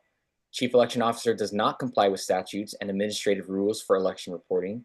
His defense of missing records, non-standard procedures, and local variation in maintaining paper logs indicates a tolerance for deviating from the law. His posture raises serious concerns as the law has clearly mandated procedures. The PIG refers to HRS 11-98, forms and materials used in elections. Chief Elections Officer Scott Nago has asserted that the forms used to track the ballots are electronic as opposed to physical verifiable forms. He also admits that in terms of the documentation or of transfer, each county does it their own way. Rather than enforcing a standardized verifiable paper trail, Nago tolerates and even defends a patchwork of different practices, including no record keeping at all. The PIG refers to HRS 11-155, certification of results of election. As outlined above in section 4, Mr. Nago certified that the election, while the results of the election were being challenged in the Hawaii Supreme Court. Several months later, he also admitted that Maui County had failed to produce the required records documenting ballot collection and transfers. The PIG refers to HRS 11-2, Chief Election Officer duties. As the head of the mail-in voting system, Nago has created a culture of us versus them, officials versus public, that is also manifested at the county level. He creates controversy over simple requests for information and suppresses the facts from the public. The officials seem to think that they only need to satisfy themselves about election accuracy. They feel free not to produce records or to explain them, and the rest of us are expected to take their word for it. Therefore, the PIG recommends that the Elections Commission recruit a new Chief Elections Officer who would enthusiastically rebuild the Office of Elections to serve the public and restore its trust. And I'd like to also, as we did with the other PIG, offer time for closing remarks from the other commissioners on the PIG. You can read the statement and we'll discuss it at the next meeting. They're not discussing, Chair, just like you did with the other PIG, they're just giving closing remarks. Does Closing Commissioner wanna remarks go are first?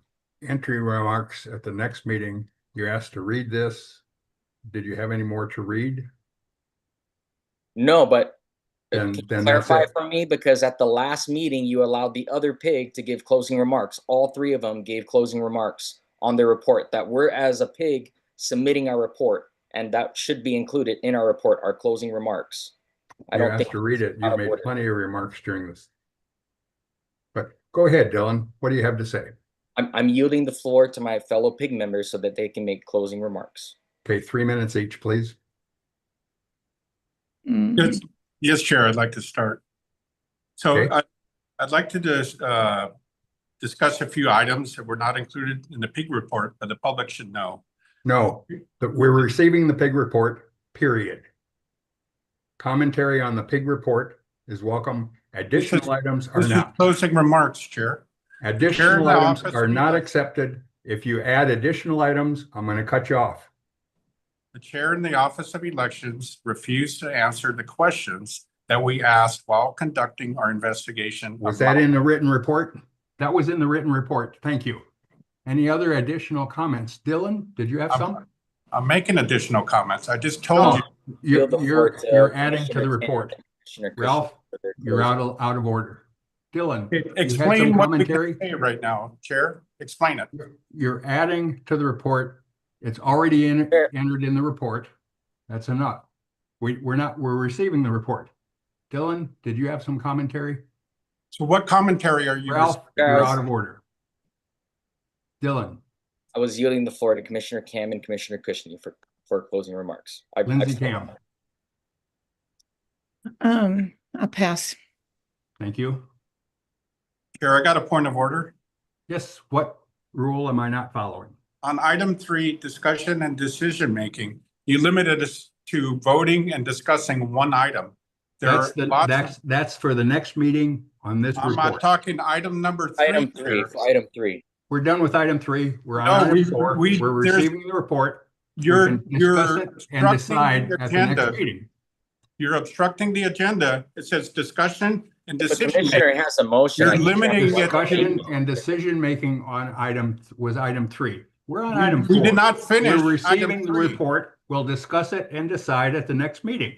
We did Because not of all the finish. agenda items, including the complaints that need to be considered by the commission, I would suggest we have monthly meetings on the last Wednesday of each month from now until we decide to change that.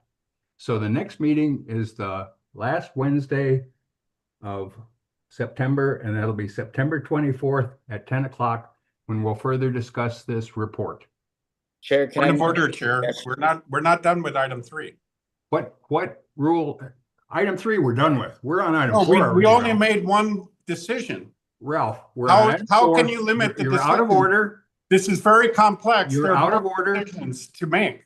Why are you limiting If it you to one? continue, I'm going to eject you from the meeting again. Why are you limiting it to You're one? ejected from the meeting for obstructing the agenda. Dylan, did you have anything else on item number 4?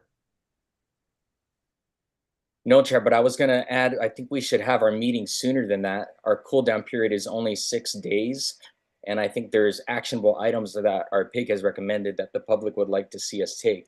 So I'm with that, I'd like to giving request that we- about 30-day notice, more than 6, so that we will be discussing and deciding on item number 4, your report that we just received.